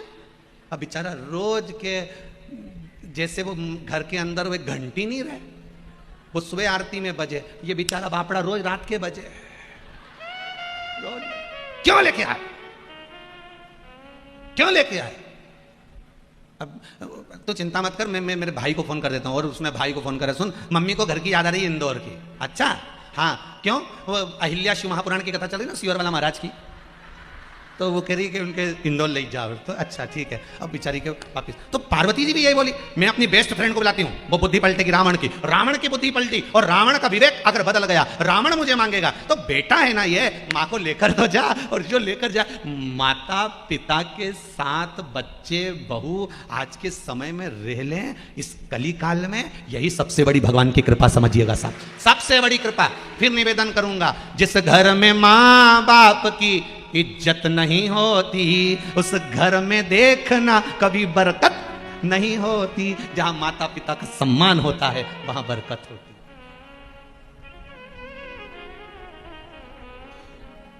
वहां आनंद होता है। और पिता से ज्यादा माता के चरणों में जन्नत होती है, सब वैकुंठ होता है। माँ होती है जो अपने कलेजे का एक एक निवाला निकाल निकाल कर बच्चों को खिला देती है। साधारण नहीं होती माँ। ये माता हिल्याबाई, अगर आज इंदौर की भूमि पर आप इतने माना, आज का शासन, आज का प्रशासन रोड बना रहा है, सब कुछ कर रहा है, बिल्डिंगें बन रही है, पर जो माँ हिल्याबाई ने भी अपने जीवन काल में जो करा उसको भुलाया नहीं जा सकता, उसको भुला नहीं सकता। माँ माँ होती है, चाहे आपके घर की हो, चाहे राजमाता। जाती हूं, आप बिल्कुल चिंता मत करिए। ये रावण अगर मांगेगा तो मुझे मांगेगा, आप चिंता ना करिएगा, मैं जाती हूं। और हे माँ माँ होती है, माँ माँ है, मैया मैया है। अब चलिए, बुद्धि बदल गई। माता सरस्वती ने विवेक फेर दिया, बुद्धि बदल दी रावण की। और रावण मांग रहा था आत्मलिंग, मांग लिया। इतनी सुंदर है मां पार्वती, मैं चाहता हूं माता पार्वती को आप लंका भेज दीजिए। पार्वती को लंका? हाँ। शिवजी ने पार्वती से तो पहले पूछ लिया था, ठीक है ले जाओ। शंकर भगवान की आंख में 2 बूंद जल के आ गए। आज दुनिया का कोई ऐसा नहीं होगा जो दान में भी अपनी धर्म पत्नी को दे दिया होगा। जरा विचार करना, यहां शिवजी का नाम आशुतोष पड़ गया कि आशा तोड़ी नहीं रावण की, दे दिया, ले जा ले जा। यहां शिवजी का नाम आशुतोष है। कोई देवता सारा दुनिया की संपदा दे सकता है, दौलत दे सकता है, वैभव दे सकता है, सब कुछ दे सकता है, पर शिव जी का नाम आशुतोष है। आप जो आशा लेकर जाते हो, शंकर वो आशा कभी तोड़ता नहीं, पूर्ण ही कर देता है कि आया है ले जा। पर विश्वास के साथ, भरोसे के साथ। कोई आपसे पूछे शिव जी का नाम आशुतोष कैसे पड़ा, आप बता सकते हो कि जो अपना सर्वस्व दे रहा हो, सर्वस्व लुटा रहा हो, वो साधारण नहीं हो सकता। सर्वस्वता, सर्वस्व आशुतोष। चली मां पालकी में बैठकर चली, जो पालकी में बैठकर चली। इतनी देर में तो माताजी ने जो लीला करी, भगवान विष्णु को आमंत्रित कर दिया। भगवान विष्णु बच्चे का रूप लेकर आए। बच्चे का रूप लेकर रावण आगे आगे चल रहा था, पीछे पीछे पालकी में मां जगज्जननी जगदम्बा चल रही थी। और बच्चे का रूप लेकर भगवान नारायण आकर सामने खड़े हो गए। और भगवान विष्णु ने आकर लंकाधिपति रावण से कहा, ओ लंकेश कहाँ जा रहा है? लंकाधिपति रावण करे तुम्हें दिख नहीं रहा, पार्वती को लेकर लंका जा रहा हूं। अच्छा, इतने में तो भगवान विष्णु छोटे से बच्चे का रूप रखकर बोले, अरे भगवान शंकर ने तो तेरे को बेवकूफ बना दिया। रावण बोला, मेरे 10 सिर हैं, 10 सिर, मुझे कौन बेवकूफ बनाएगा? अच्छा, कई बार सोचने में आता, रावण के 10 सिर थे, सोता कैसे होगा? करवट कैसे लेता होगा? तो बड़ा आश्चर्य वाली बातें रही है। देखा तो रावण कहता, मेरे 10 सिर हैं, तुझे मालूम नहीं है? भगवान विष्णु बच्चे का रूप रखकर बोले, भगवान शंकर ने तेरे को बेवकूफ बना दिया, तेरे को पागल बना दिया, मूर्ख बना दिया। क्या करा? शंकर भगवान की जो धर्म पत्नी है माता पार्वती, उनके शरीर में से तो कमल की खुशबू आती है, गुलाब की खुशबू आती है। और तू जिस पार्वती को लेकर जा रहा है, इसमें कोई खुशबू है? असली पार्वती तो मय दानव के पास पताल में रखी है, असली पार्वती। हां, अगर शिव ने मेरे साथ छल करा है तो मैं भी शंकर के साथ छल करूंगा। क्या? अब ये पार्वती को छोड़कर मैं असली पार्वती लेकर आऊंगा और उसको अपने राजभवन में रखूंगा। भगवान नारायण ने बुद्धि फेर दी और पार्वती जी को जो जाके देखा रावण ने पालकी के अंदर, तो माता ने अपना जो विकराल रूप दिखाया कि तू तो काली रे, कल्याणी हो माँ, जित देखो उते जो जो दिखाया माँ ने वही वाला रूप दिखाया, काली काली वाला, भयंकर भयंकर। जो कालका ने मां अपना रूप दिखाया, रावण घबरा गया। अरे ये पार्वती नहीं हो सकती। रावण घबराया, भागा, सीधे गया नीचे पताल में, मैं दानव के पास में, मैं दानव के पास में गया तो वहां मैं दानव की लड़की मंदोदरी बैठी हुई थी। इसको लगा यही पार्वती है, मंदोदरी को उठाकर ले गया, मंदोदरी को ले गया।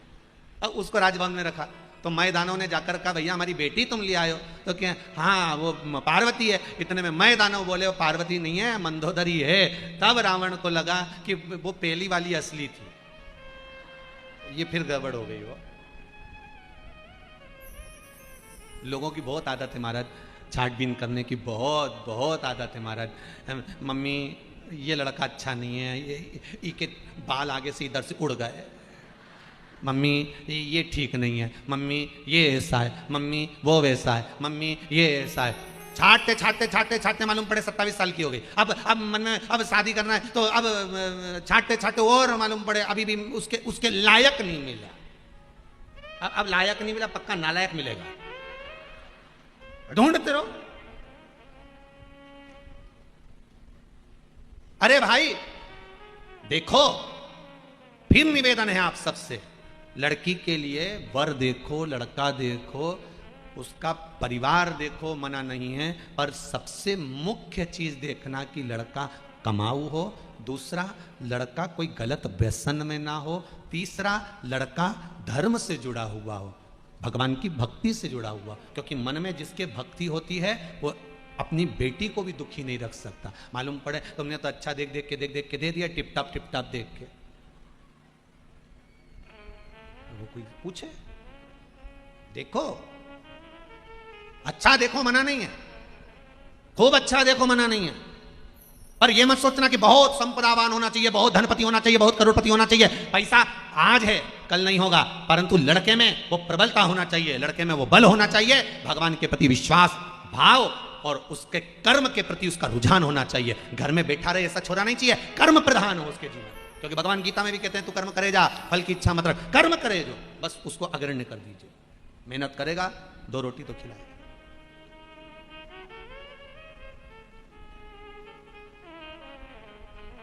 पर ले दे के आज के जमाने में एक ही बात आती है, सर्विस वाला चाहिए। गुरुजी कोई सर्विस वाला हो ना तो बता देना। क्यों? क्योंकि डायरेक्ट तो कह नहीं सकती कि भैया अगर धंधे वाला मिल गया, ये व्यापार वाला मिल गया तो इसका परिवार भी बड़ा रहेगा, परिवार बड़ा रहेगा तो काम भी करना पड़ेगा, काम करना पड़ेगा तो मेरी छोरी से तो काम बने नहीं, इसलिए सर्विस वाला होना चाहिए। हम तो बस वो वहाँ मुंबई पुणे में रहे, आराम से बड़ी सिटी में जाके काम वाम करे, हम भी वहीं पर जब रोटी बनाना हो तो बनाओ, नहीं तो एक फोन लगाओ, टिफिन हाजी। और पक्का वो भेरू भी कुछ नहीं बोले, दादा गजब, वो भी कहीं। अब इनका करो क्या यही समझ में नहीं आता। विचार करने में एक बार ट्रेन में सफ़र कर रहे थे, और ट्रेन में सफ़र कर रहे थे तो इधर की 3 बर्थ, जो 2 बर्थ थी वो इधर की हमारी थी, इधर की 2 बर्थ हमारे बच्चे लोग बैठे थे, सामने की 2 बर्थ थी उधर कांच वाले साइड की, ऐसी आड़ी वाली, उस पर पति पत्नी की बर्थ थी। अब जिंदगी में हमेशा भागवत पढ़ी, शिव पुराण पढ़ी, रामायण पढ़ी, सुनी भी खूब, उसमें सब में लिखा था कि नारायण सोते हैं, लक्ष्मी चरण दबाती है, पर वह ट्रेन में गजब हो गया। बट ट्रेन में इतना गजब हो गया कि लक्ष्मी तो सो रही थी, नारायण चरण दबा रहे थे। भगवान, अच्छा उसका मुंह उधर खिड़की की ओर, और ये उसके चरणों के पास बैठ के ऐसा दबा रहा भगवान जैसे कहीं का सेवक दबा रहा हो, और ऐसे दबाए। अब ऊपर की बर्थ पे हम लेटे हुए थे, हमने भी इशारे में कह दिया तूने तो नाक कटा दी, तो वो इशारे में पाँव दबाता दबाता बोला क्या करूं मैं, दबाता पाँव दबा, यही देखे जाता। पूरी विष्णु पुराण को पलट दिया तूने। हे रे भगवान, राम शिव पुराण कह रही है, भगवान ओगड़दानी त्रिकालदर्शी कैलाशी शिव जी का एक नाम आशुतोष हो गया, जिसने सर्वस्वता में अपनी पत्नी तक को दे दिया, ये ले जा। और रावण प्रसन्न होकर जाता है, उसके मन में आया अरे ये मंदोदरी आ गई, ये मंदोदरी प्राप्त हो गई। मैदानों की बेटी है मंदोदरी। और भगवान भूतनाथ भूतेश्वर मेरे शंकर के पास में मां पार्वती वापिस पहुंच गई। वापिस तब शिव जी से पार्वती जी बोली अब मुझे काशी जाना। चलिए, शंकर भगवान का नाम पड़ गया। सब प्रेम से बोलो, क्या नाम पड़ा? आशुतोष। जिसके दरवाजे से कोई आस खाली ना जाए उसका नाम है आशुतोष। शिव प्रिय, शिव का कथा कह रही है। शिव जी का एक नाम आशुतोष। एक बात बहुत ध्यान दीजिएगा, अगर कहीं नौकरी नहीं लग रही है, सर्विस नहीं है, नौकरी नहीं है, और आप कई बार इंटरव्यू दिया है, एग्ज़ाम में बैठ भी गए, कंपटीशन एग्ज़ाम में भी बैठे हो, और अगर नहीं हो रहा, कंपटीशन एग्ज़ाम क्लियर नहीं हो रहा, या सीए का एग्ज़ाम है या अन्य चीज़ों की पढ़ाई आप कर रहे हैं, या कहीं नौकरी के लिए अप्लाई कर रहे हैं, नहीं हो रहा, 5 शमी पत्र, कितने? जम के बोलो जरा। 5 शमी पत्र, 5 बेल पत्र, 5 मूंग के दाने। काय के दाने? मूंग के। 5 मूंग के दाने, 5 सफेद पुष्प, कोई भी सफेद पुष्प जो आपको मिल जाए, उसका स्मरण कर कर आपको छोड़ना है। श्री शिवाय नमस्तुभ्यम, शंकर जी का स्मरण करना है। ये एग्जाम के पहले जो भी सोमवार पड़े आप उस पर कर लीजिए। बाबा चाहेगा तो नौकरी लगेगी, 3 महीने के अंदर बाबा दे ही देगा, ये पक्का। बिल्कुल फ्री हो, नहीं कुछ काम चल रहा, कोई नया काम करने का सोच रहे हो, व्यापार करने का सोच रहे हो, या कुछ अच्छा करने का सोच रहे हो, नहीं हो रहा, उसके लिए भी आप ये कर सकते। ये आप बाबा का स्मरण कर कर आप कर सकते। श्री शिवाय नमस्तुभ्यम, भगवान शिव का अनुमोदन कर कर आप शिव का स्मरण कर सकते। महाराज आशुतोष भगवान शंकर हुए। आगे जो चरित्र वर्णन आया है महाराज, भगवान शंकर की कथा का जो रसस्वादन का सुख प्रकट किया गया, इधर भगवान श्री गणेश जी महाराज की लीला का स्मरण कराया। फिर आगे जो चरित्र आया है, माता अनसुईया मैया के यहां भी भगवान शंकर का एक रूप प्रकट हुआ था जिसका नाम है दुर्वासा।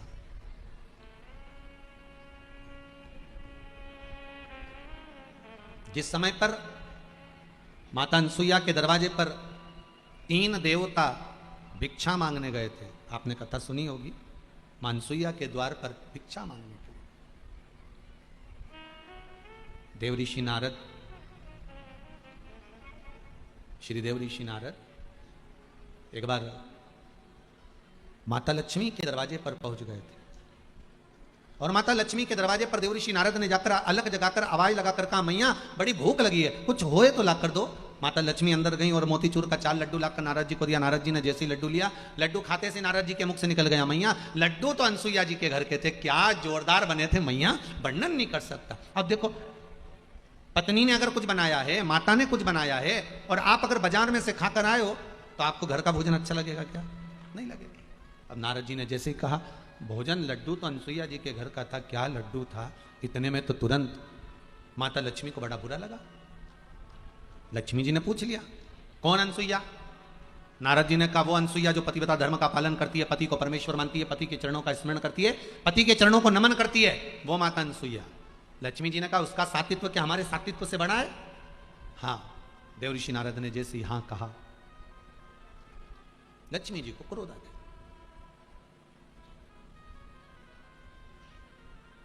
देवर्षि नारद का चरित्र कहता है, जैसा भोजन मिले उसकी तारीफ कर कर खाइए, पत्नी जैसा बनाकर दे वैसा प्रेम से पाइए, पत्नी के आगे कभी दूसरे के घर के भोजन की तारीफ मत कर देना, कभी जिंदगी में मत करो। वो जैसा दे, जली हुई रोटी दे तो जली खा लो, कोई दिक्कत नहीं। जब रोटी खाओ तो तारीफ कर कर खाओ, बहुत जोरदार रोटी बनाई, तेरे दोनों नैन रोटी में नजर आ रहे हैं, मतलब दोनों जगह से जल गई है। तेरे दोनों नैन रोटी पर भी खा। तारीफ कर कर खाइए। सब्जी में ज्यादा मिर्ची हो जाए तो भी मत बोलो बहुत जोरदार बनी, जैसी तू बोले वैसी बना दी, गजब की बनी है, बिल्कुल जैसी बोलती है वैसी बनी आज की सब्जी हो, जोरदार। और अपने को कभी बुराई नहीं करना कि बेकार बने। अनसुईया जी के तारीफ कर दी नारद जी ने, लक्ष्मी जी का हृदय जल गया। नारद जी पहुंच गए माता पार्वती के यहाँ। पार्वती के यहाँ पहुंचे तो तुरंत देवऋषि नारद ने कहा मैया भूख लगी है। पार्वती जी अंदर गई, लाइन थोड़ा बहुत सामान नारद जी को दिया। नारद जी ने वहां पर भी कह दिया भोजन तो अनसुईया जी के घर का था। पार्वती के भी हृदय में आग लगा दी। उधर गए सरस्वती के यहाँ, वहां भी लगाया। तीनों देवियां एक जगह पर इकट्ठी हो गई। मोहल्ले की 3 माताएं जब एक जगह पर बैठी मिल जाए तो समझ लेना किसी की बुराई चल रही है, पक्का है, कोई ना कोई की बुराई चालू है, ये पक्का है। तीनों एक जगह पर एकत्रित, तीनों ने विचार कर लिया अपने अपने पतियों को जरा अनसुईया जी की परीक्षा लेने भेजते हैं। देखिए इस कथा में शंकर जी का एक अवतार प्रकट हो रहा है जिसका नाम है दुर्वासा अवतार। शिव जी का एक नाम और एक अवतार भेजा, जाओ जरा परीक्षा लेने के लिए। तीनों देवताओं ने अपनी अपनी पत्नी को समझाया कि मां अनसुईया की क्यों परीक्षा लेना, किसी की परीक्षा क्यों ले आखिर। अच्छा भगवान कह रहे हैं कि परीक्षा नहीं लेना चाहिए, फिर भी आज का मनुष्य परीक्षा जरूर लेता है। अभी ये पत्र देख लो, यही है, चलो ठीक है। गुरुजी ये स्मृति नगर इंदौर से है ये पत्र। मैं, मेरा पति, मेरा बेटा, हम 13 नवंबर को हरिद्वार ऋषिकेश गए थे। वहां पर हमने एक किराए की स्कूटी ले ली, किराए की स्कूटी ले ली और पति ने मन में सोचा कि भाई 3 जनी बैठेंगे तो वो रोकेंगे और चालान कट जाएगा। पत्नी ने बोल दिया कि मैंने भी शिव कथा सुनी है, ऐसे कैसे कट जाएगा। अब ये परीक्षा वाली बात है कि नहीं है। अब उसने परीक्षा ली तो उसने लिखा है गुरुजी 3 जगह पर रोका गाड़ी, 3 बार रसीद काटने को तैयार हो गया, 3 बार उसकी रसीद काटने वाली वो मशीन थी वो चली, इसमें लिखा। मतलब यहीं बैठी है क्या? अच्छा जय हो जय हो, एक बार दिखा नजर भैया, हाथ हिला दे दीदी, वो खड़ी यही बहन जी। मतलब शिव को सम्मुख में, मतलब विश्वास देखिए कितना है, भरोसा देखिए। बैठो बहन बैठो, बहुत बहुत सारी बात, विश्वास देखो कितना है शिव महापुराण के ऊपर कि मैंने भी कथा सुनी है। और ये अभी 13 नवंबर की बात है, ये कथा का स्मरण इसमें बताया नवंबर, मैंने भी कथा सुनी आज। अब देखे रसीद कैसे कटे।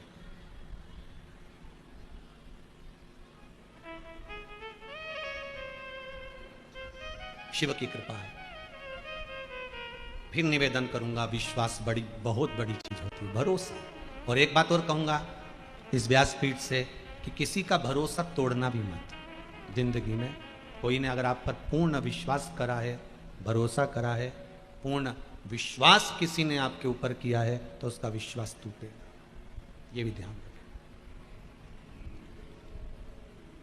जल है गहरा नाव पुराण में, बीच बावर मत छोड़ना, प्रभु जी मोरी लागी लगन मत तोड़ना।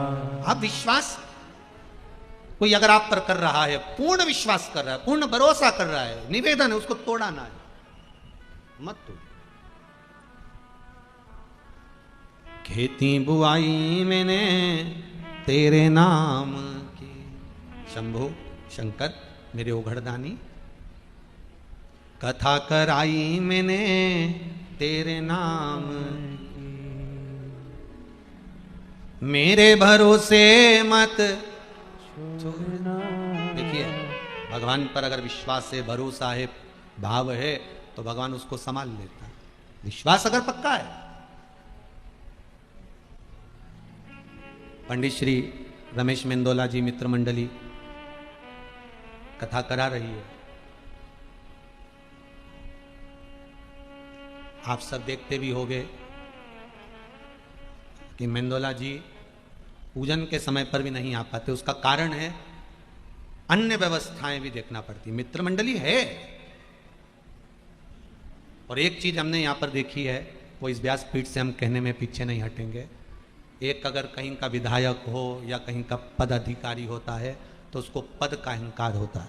पर 7 दिन से मेंदोला जी से भी मिल रहे हैं, श्री कैलाश विजयवर्गीय जी से भी मिल रहे हैं, इनसे ऐसा सामने आमने मिलना तो हमारा बहुत कम हुआ होगा कभी, पर पहली बार जब मिलना हुआ है तो 7 दिन में देखा कि पद प्रतिष्ठा सब एक साइड है, भाव निर्मल है।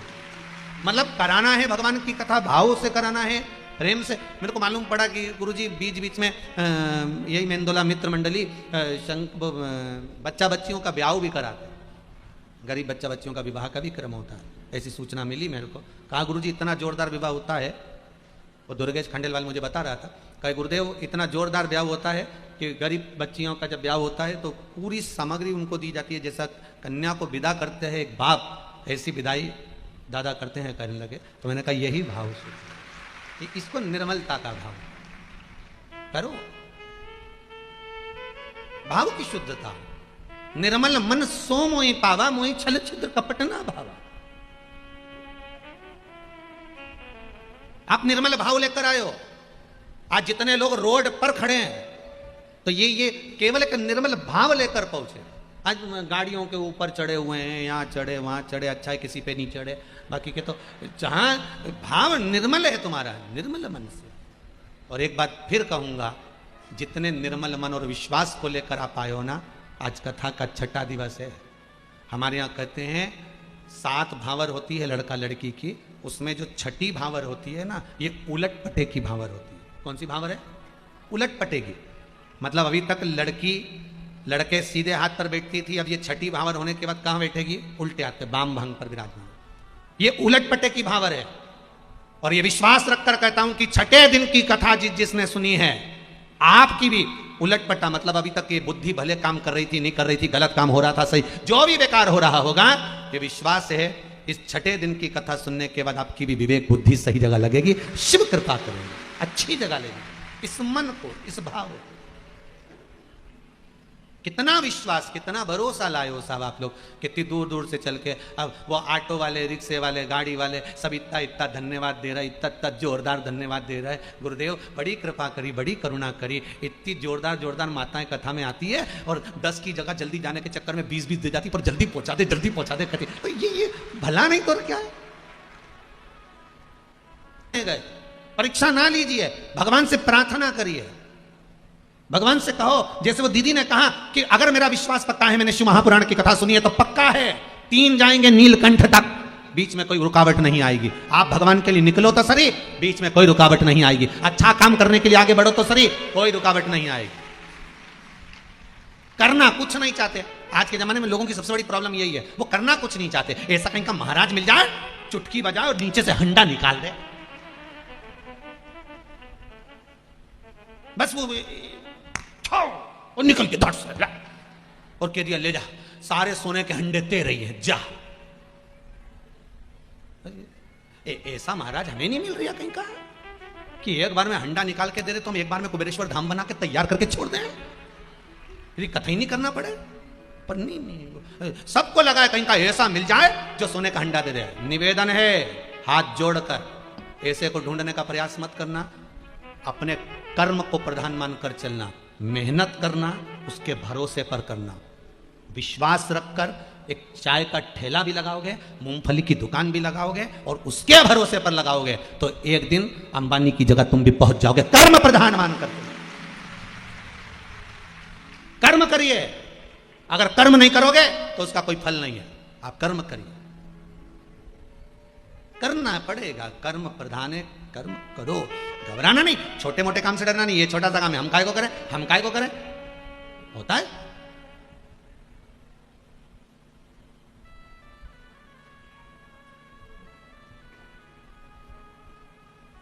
ये उसी में का हाल है। जैसे एक जगह हम कथा करने गए, हम कौन सा गांव था दादा, महाराष्ट्र में मंगरूल पीर के पास कथा करने गए। वहां कथा करने गए तो वहां पर वो एक व्यक्ति ने कहा हमको दान करना है, गुप्त दान करना है। हमने कहा कर दो, गुप्त दान करना है तो हमारा नाम मत लेना हो गुरुजी। हमने कहा नहीं लेंगे, और हम मंच पे ही बैठे हैं।